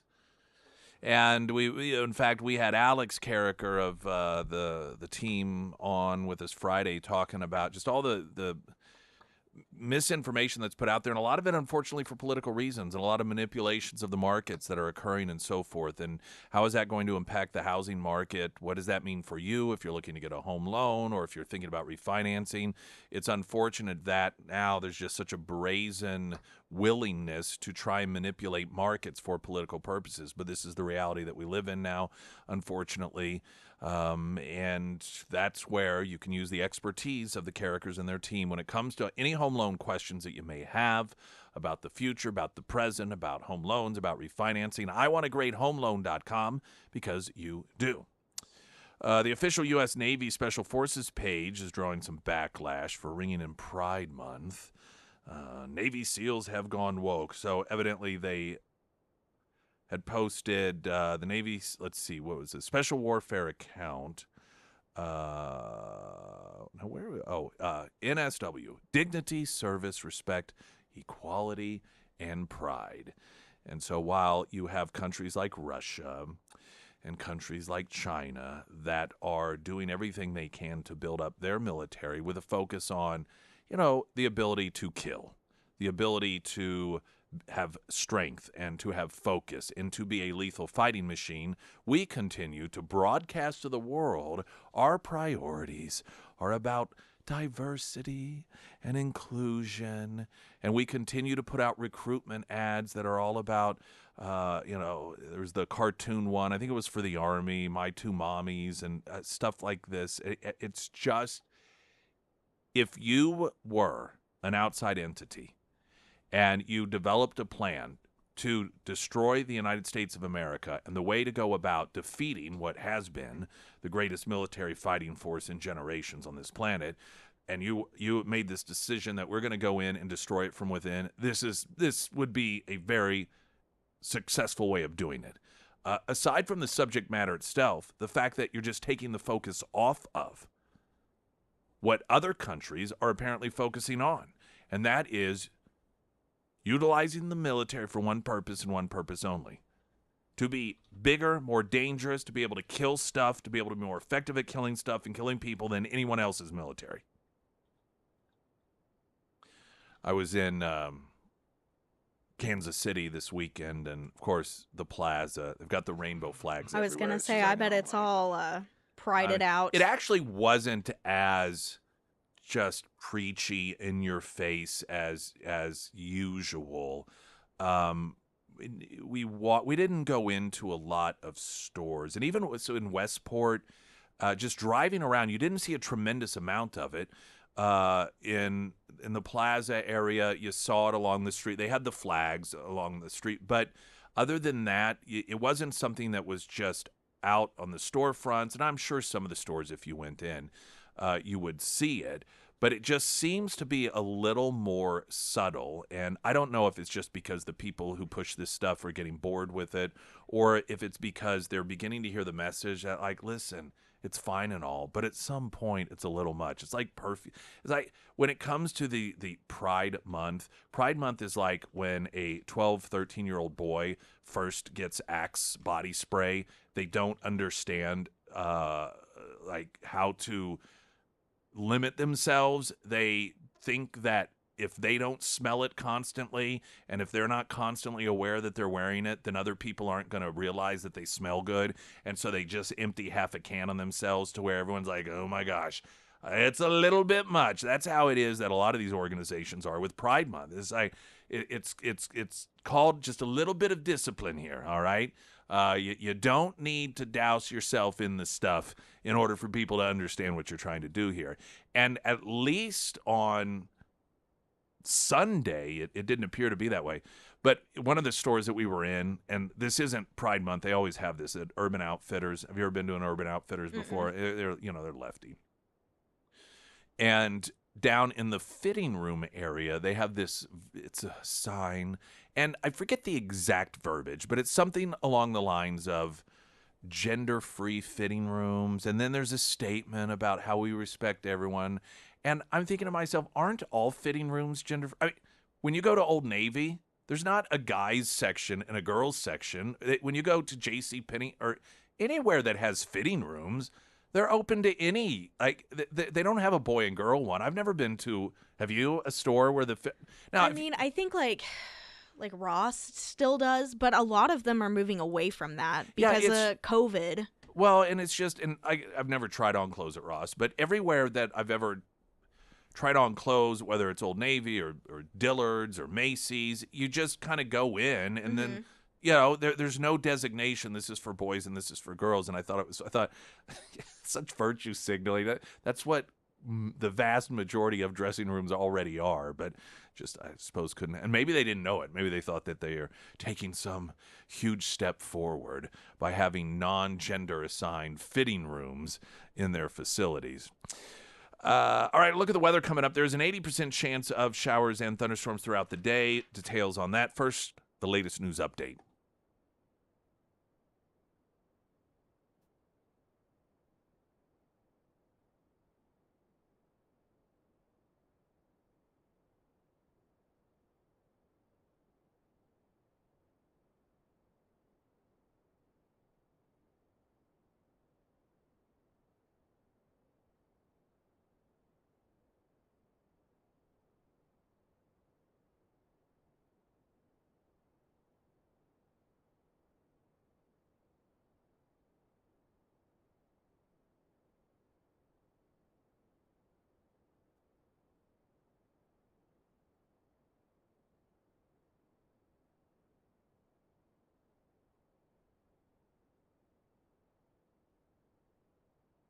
First alert forecast sponsored by Wolfpack Cleaners, your residential and commercial cleaning professionals from Color 10 Fox 49. Meteorologist Tom Schmidt.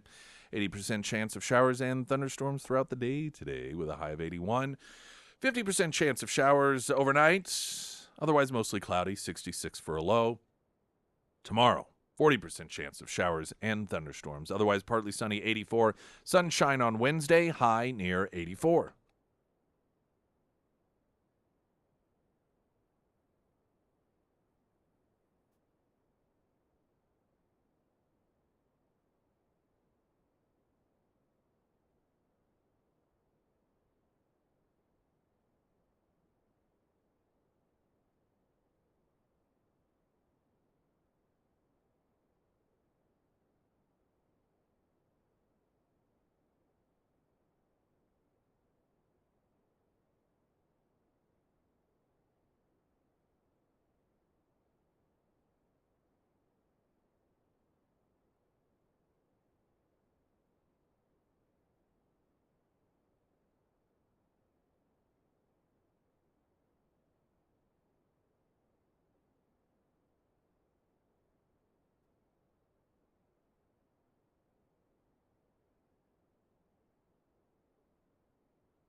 Streaming live, KSGF.com, YouTube as well. That's sponsored by Springfield Wraps.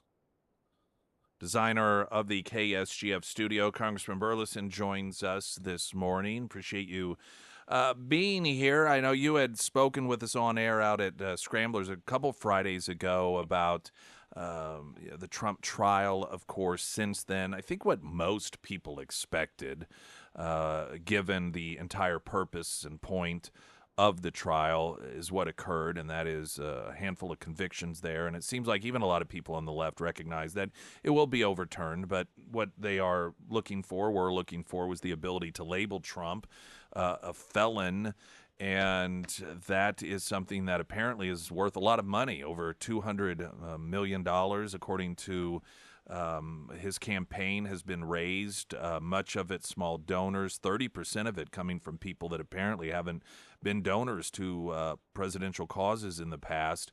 So this, of course, creates another situation or perhaps problem for the Democrats. All that being said, what are your thoughts on the event itself, Biden's reaction to this, and just what you think it means? Good morning. Yeah, I was honestly surprised that the jury convicted. I thought that it was pretty obvious sitting in the courtroom when the judge is sustaining every objection from the prosecution whenever the defense team was up.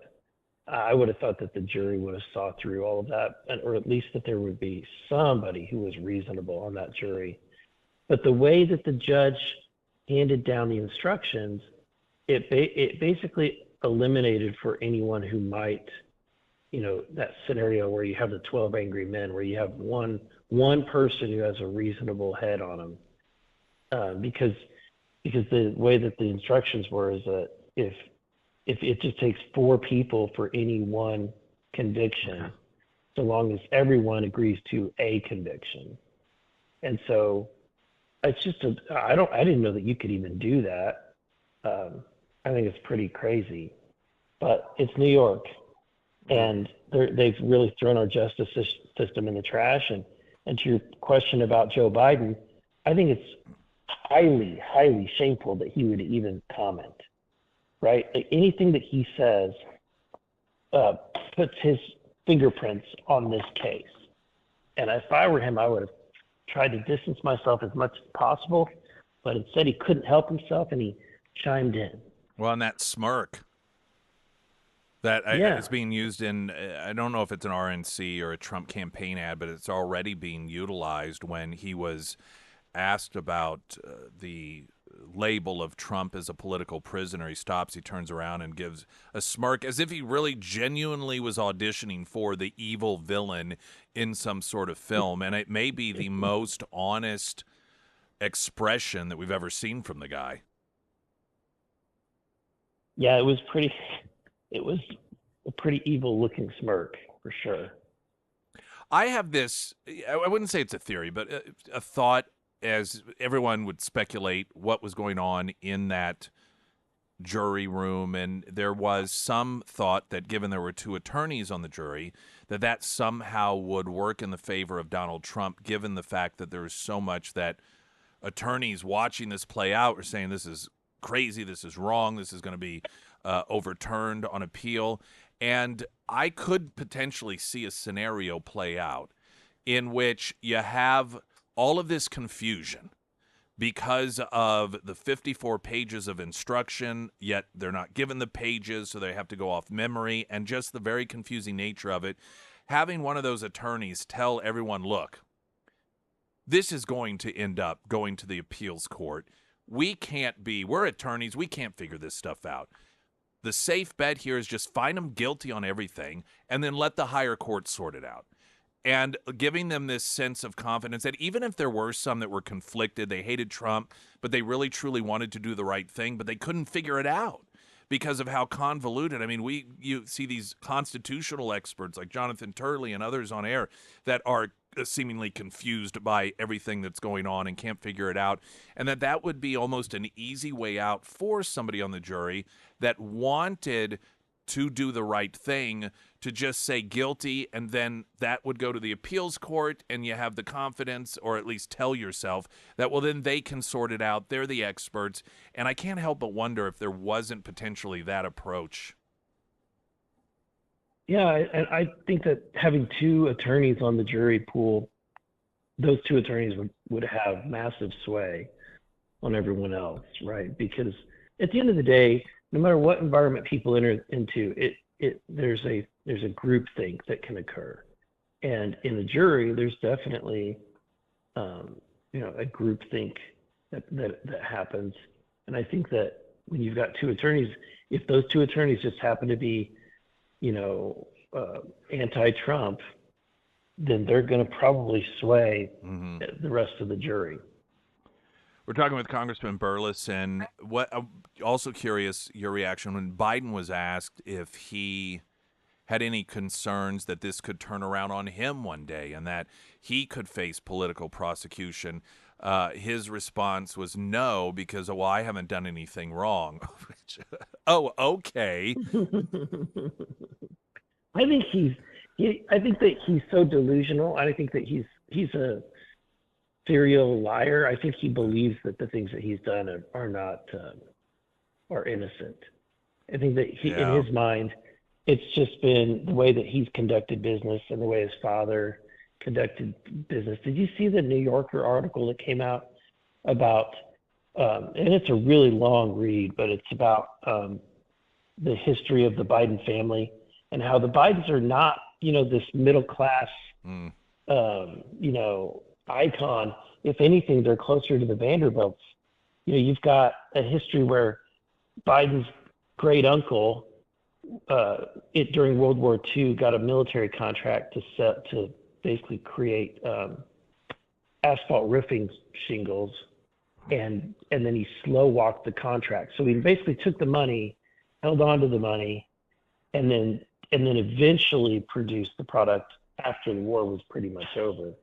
And then later on, he did the same thing with Joe Biden's father, which would have been Joe Biden's father's uncle, and him doing business together. But this time they did it with a shipbuilding business. So they got the military contract, they took the money, they sat on it and slow walked the release of the product, the ships, until later into the war. In fact, it was so egregious that they were investigated for this. And so this is Joe Biden's ancestors. This is who he inherited money from.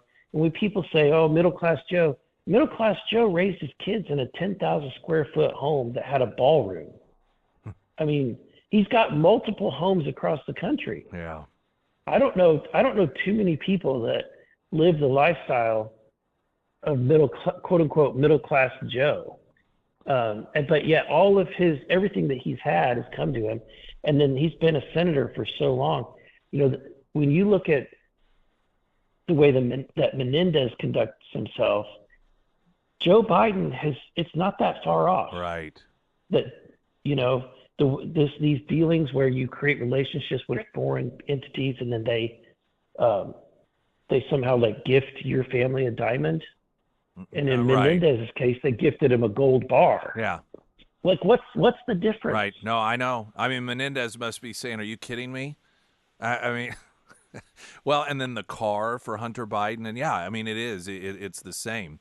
Talking with Congressman Burleson, I want to ask you if Fauci's going to be testifying on Capitol Hill today. It was, I believe, Friday released some of the exchange that occurred during questioning behind closed doors, in which, among other things, he was asked about some of the rules that were more militantly applied to the American people, the 6-foot rule, which, while the average person saw it as somewhat annoying, it was responsible for businesses being shut down. You had businesses that if, restaurants in particular, their tables were, if it was a smaller restaurant, could not accommodate the 6-foot rule, or they could, but it only allowed them to have 50% of the patrons in, which caused them to go under. So real lives were destroyed with that rule. And apparently Fauci's like, well, I don't even really know where it came from, and I don't know it. Nobody seems to know. And this is similar to what we've seen, whether it's Fast and Furious or other sort of projects in which whenever it's time for people to be held accountable, or at least find out who is responsible for making decisions, all of a sudden nobody knows.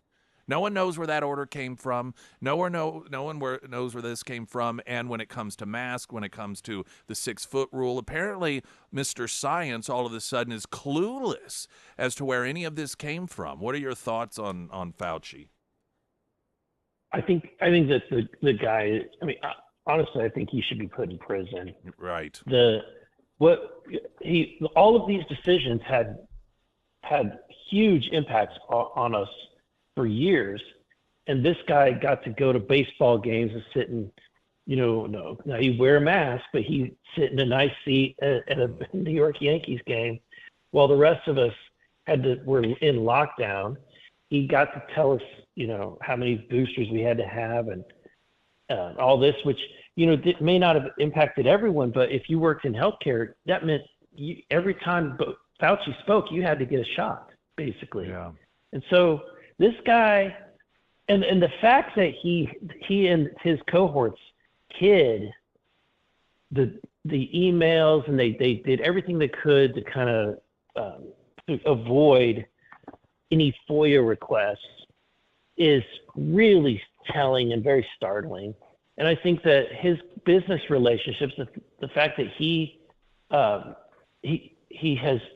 profit, or he gets some kind of kickback off of things that he has had involvement in, it's just, the whole thing is so corrupt and stinks to high heaven. And the other thing I'll say is that this is all based on this illusion that government wants to give you and me and all of us, that they know better than us. Yeah. That they are somehow, that Fauci is somehow divinely inspired to lead us and to make decisions that are better for our lives than we would make for ourselves. And it's a complete joke. Clearly, when they don't even have a clue where they came up with a 6-foot rule or any of these other policies, it's a complete joke. What disturbs me on a whole nother level as well is that the people who should be screaming the loudest about accountability are people within the medical community, because you had from top level to CEOs of hospitals and heads of health departments all the way down to the local level that were all going out there based off of what Fauci was saying and making demands of people. And they should, because they were, whether willingly or otherwise, they ended up being producers, or they carried the disinformation campaigns that helped destroy people's lives. And it bothers me that not only are they not furious about being utilized in that way, but they are not asking for any accountability. They are not apologizing to the people, whether it's a local level, state level, or federal level, saying, hey, we were wrong. There appears to be absolutely no sense of regret in the way that these people behaved on a governmental level from local all the way to the top. Yeah, look, we let a bunch of petty tyrants rule our lives for 2 or 3 years. That's basically what we did. We let these, and all under the term of, follow the science, right? Yeah. So, and out of fear of not knowing what's going on. And if there's anything that we should, I hope that we learned that lesson, and that when something happens again, that the American people will say, I've been there, I've done Right. that, not doing that again. Right. This is absurd. Freedom is more important. I hope that that's the lesson.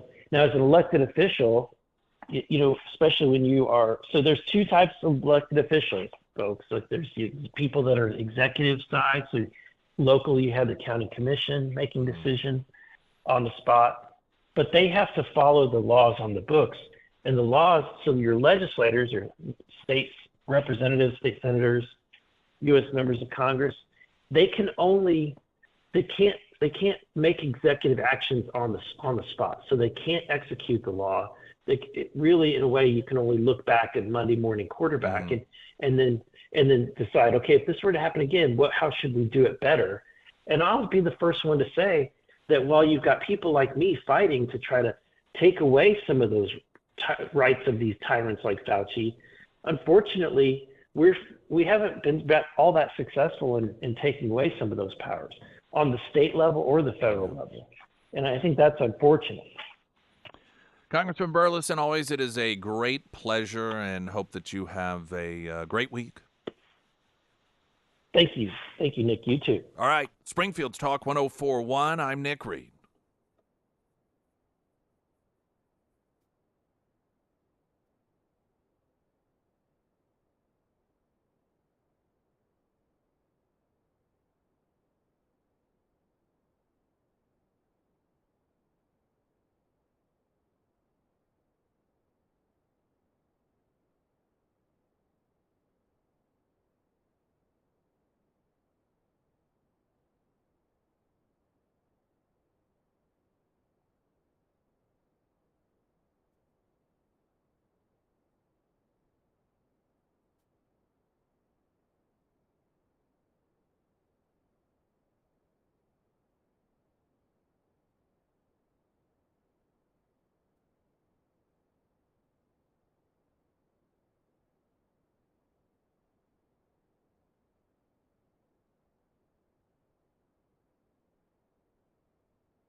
All right, we're going to throw it to traffic and then take about 45 seconds before we get to the weather and more straight ahead. I am Nick Reed.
First Alert Forecast, sponsored by Wolfpack Cleaners, your residential and commercial cleaning professionals. From Color 10, Fox 49, meteorologist Tom Schmidt, an 80% chance of showers and thunderstorms throughout the day today, high near 81. 50% chance of some of that overnight tonight, 66, 40% chance. We'll see more of it tomorrow with a high near 84 and sunshine on Wednesday with a high near 84. The latest reason that the Department of Justice is refusing to turn over the Biden-Hur audio tapes is because they claim that somebody could misuse them and use AI to pretend as if Biden is saying things that he isn't, as if that would be necessary. I mean, all accounts here are that this is the audio during the investigation that found that while, yes, Biden did illegally share classified information and handle classified information, there was really no point in having a trial because a jury would just feel sorry for him because he is a senile old man and they wouldn't convict him anyway, so there's no point. And a transcript was released. A transcript, by the way, subsequently we have found was manipulated. They altered it. Saying, well, we just took out a lot of the repeating of words. And in other words, they try to make him sound less senile in the transcript. They have desperately been defying the subpoena by Congress to release the audio.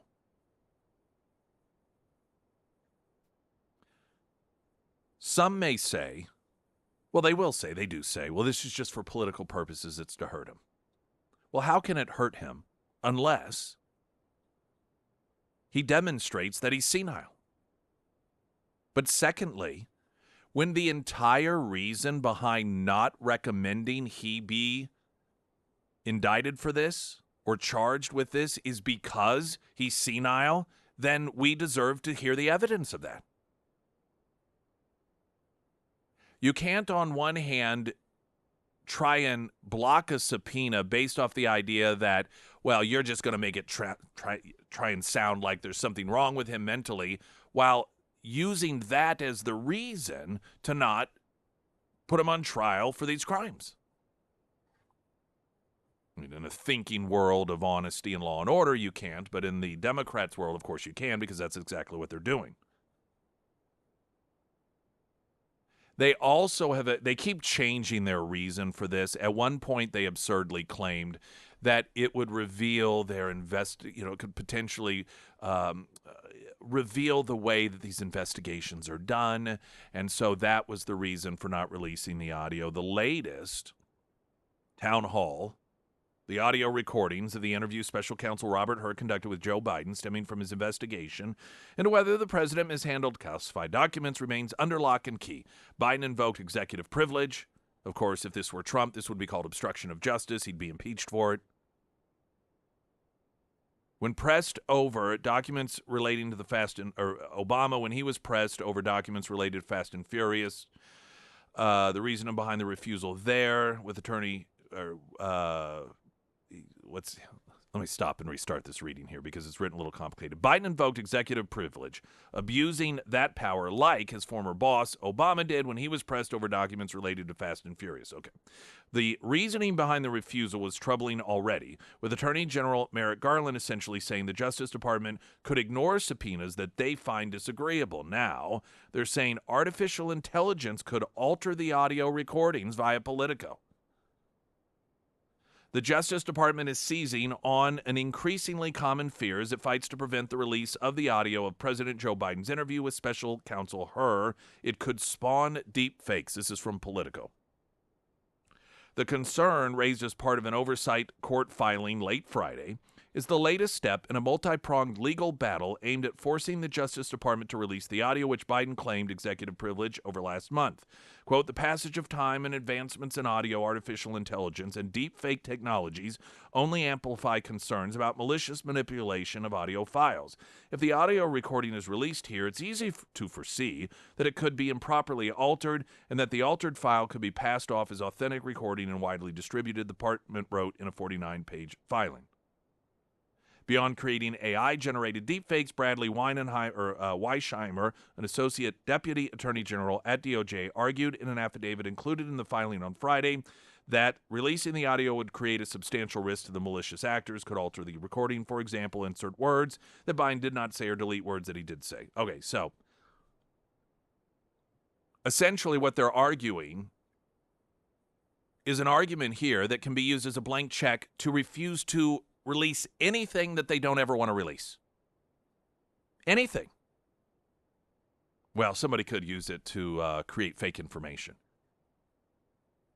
Now, what is interesting here is the fact that they did, of course, release the transcripts after they were altered by the request of the DOJ, so as to not make Biden look as bad as he was during this questioning. Well, somebody could alter that as well, could they not? In fact, that would be even easier to alter. All you have to do is cut and paste things in and out of the transcript. You can easily post something on social media saying, oh, look at page 52, here's what Biden said. Now, the pushback, I suppose, would be like, well, but we could always counter that with showing, no, that's not the original, here's the original. Well, it's the same thing with the audio. The application of this logic in every way that they are using to block the release of the audio recordings of these interviews also applies to the transcripts, which were released. They can be faked. You can take them, you can manipulate them. The ludicrous nature of this, once again, of course, allows them to not release anything at all that they, if they don't want to release it, we don't release. Well, because AI. This apparently is in the administration where Kamala Harris was put in charge of saving the world from AI. This apparently is what they've developed, because this is the one unique approach or revelation dealing with AI that we've actually seen come out of the White House, and that is we don't have to release any subpoenaed information because AI.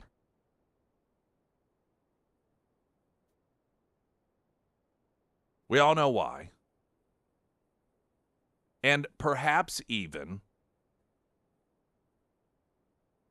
this is attempting to pre-taint the audio that gets put out there. They perhaps are thinking that it may become inevitable, that at some point they are going to be forced to release this. So let's taint the public on this, make them believe that whatever they're hearing could be AI, so that whenever the American people are able to hear what it is that Joe Biden actually sounded like during this period of questioning because of the investigation, and he is clearly confused.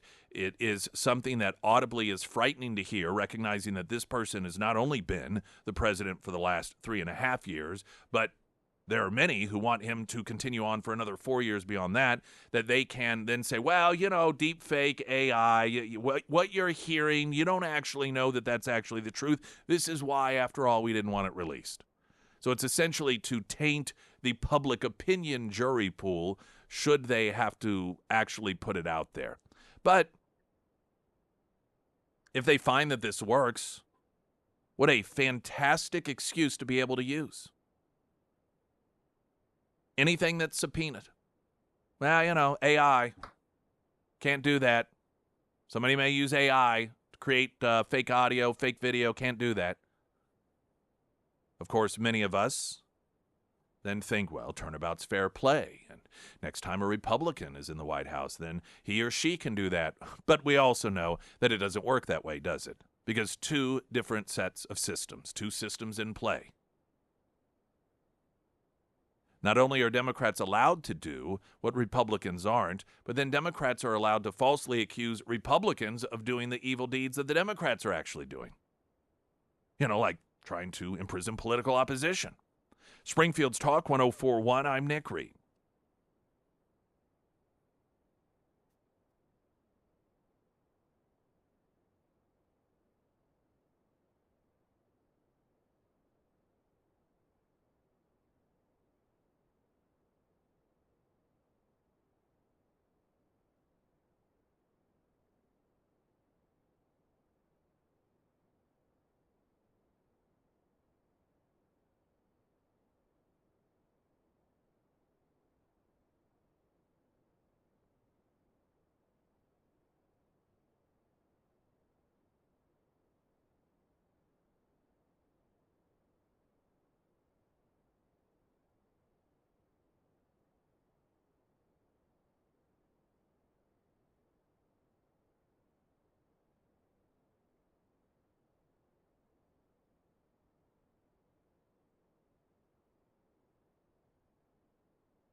Hey everyone, it's Sarah Hey, Myers. that's me. Well, summer, it will be here soon, and if you start to notice that your home is a little warmer this year or your AC is struggling to keep up, that can be signs of a lot of things, but one thing that you might not think about is your roof. Now, ventilation, it is important. Having the right vents installed in the right place is not only important for that roof health, but it can also help lower that cooling bill and the overall temperature within your home.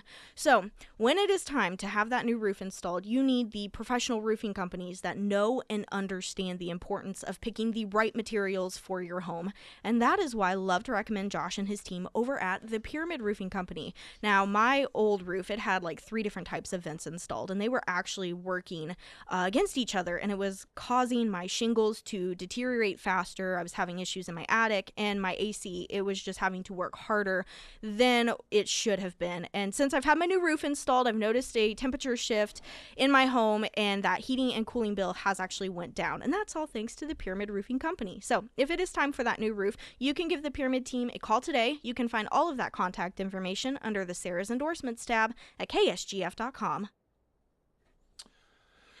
All right, so there was a fun little clash of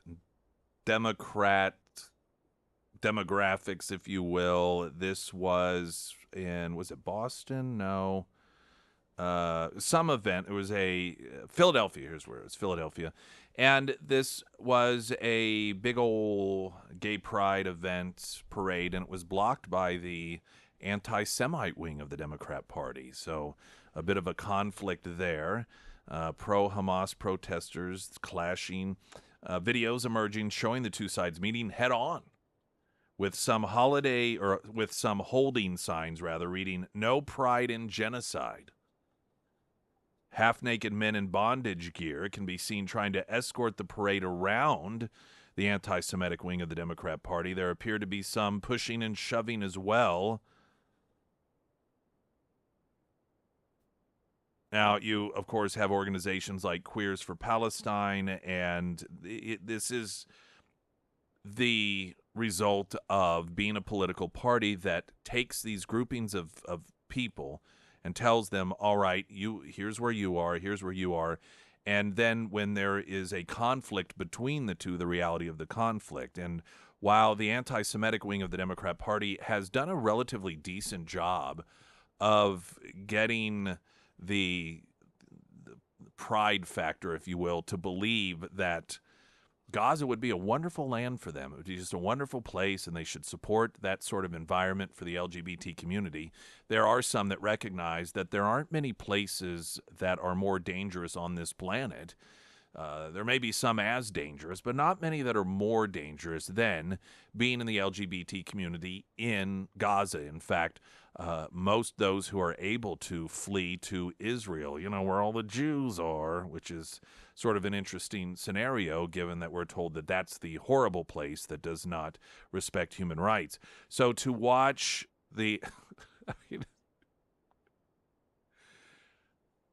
such a snapshot of the Democrat Party,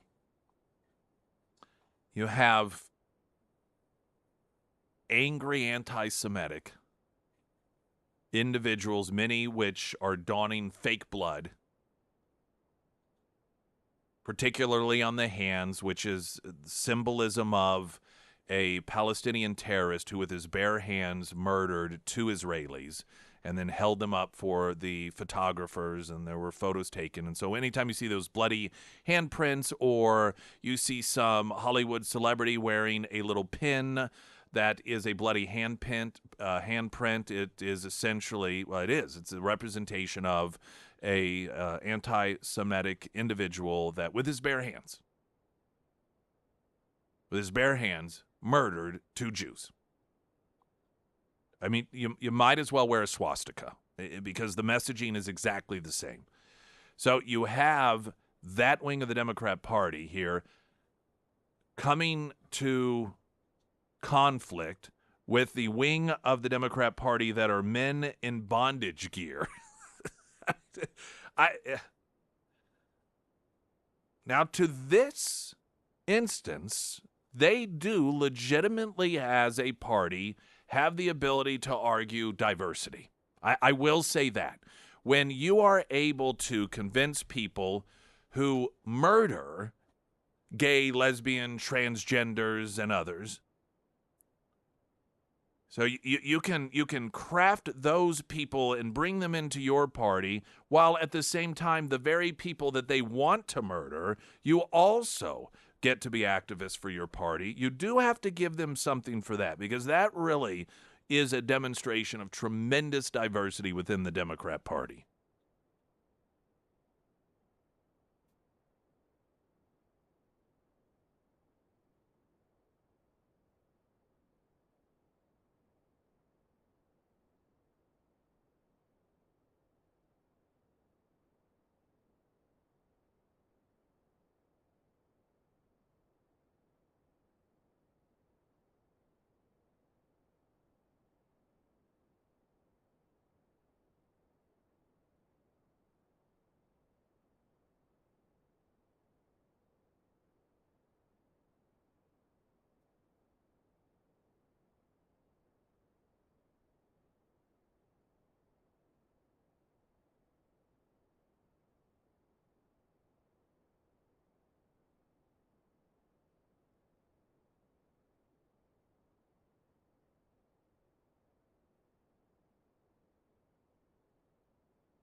If you do not follow or have not liked Emily Johnson House Theory Realty on Facebook, or follow her on any of her social media or her website, in fact, I recommend you do so, even if you're not in the market looking for a home. I follow her. Of course, I'm friends with her, but she posts information that's relevant just to homeowners.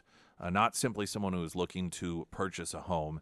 And I know I have other friends that are realtors, and the vast majority of postings I see from them are house listings. And not that she doesn't at times also do that, but it's so much more than just that. And so if you are not even looking at this time to sell your home or to buy your home, I think it's still a worthy, as a homeowner, if you are a homeowner, worthy site to follow. And then that way, when the time comes, you or somebody you know needs someone that is trustworthy, you can point them in the direction of Emily Johnson House Theory Realty. Oh man, these I don't know if you've seen them or not. Have you seen the Lincoln Huff for Lieutenant Governor ads? No. They are the ads that we make fun of. Oh, It are is they? the absolute. Oh, here he is in a factory. Oh, here he is riding a horse. Oh, I mean, it's so grossly What generation farmer cliched. is I he? don't know. I haven't heard the audio. If we get to hear what generation farmer he is, I mean, it is the laziest. But it works. I mean, I understand why this stuff gets done. Here you are with, and others here with law enforcement and fire, and out on the ranch, and like I said, there he is in the factory, and it's just, oh, and by the way, I don't know if you know this or not, but he is a champion of tax cuts. The guy who, did everything he could to help get the tax 5 years of tax increases at the pump. But he is a champion of tax cuts.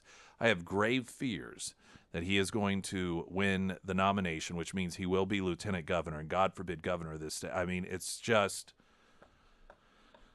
I guess every day you just got to keep fighting for the truth. So you don't win them all. You do not win them all. Don't forget, coming up this Friday, we do have our happy hour Retro Metro. Glenn Beck's coming up next. Talk with you tomorrow. I'm Nick Reed.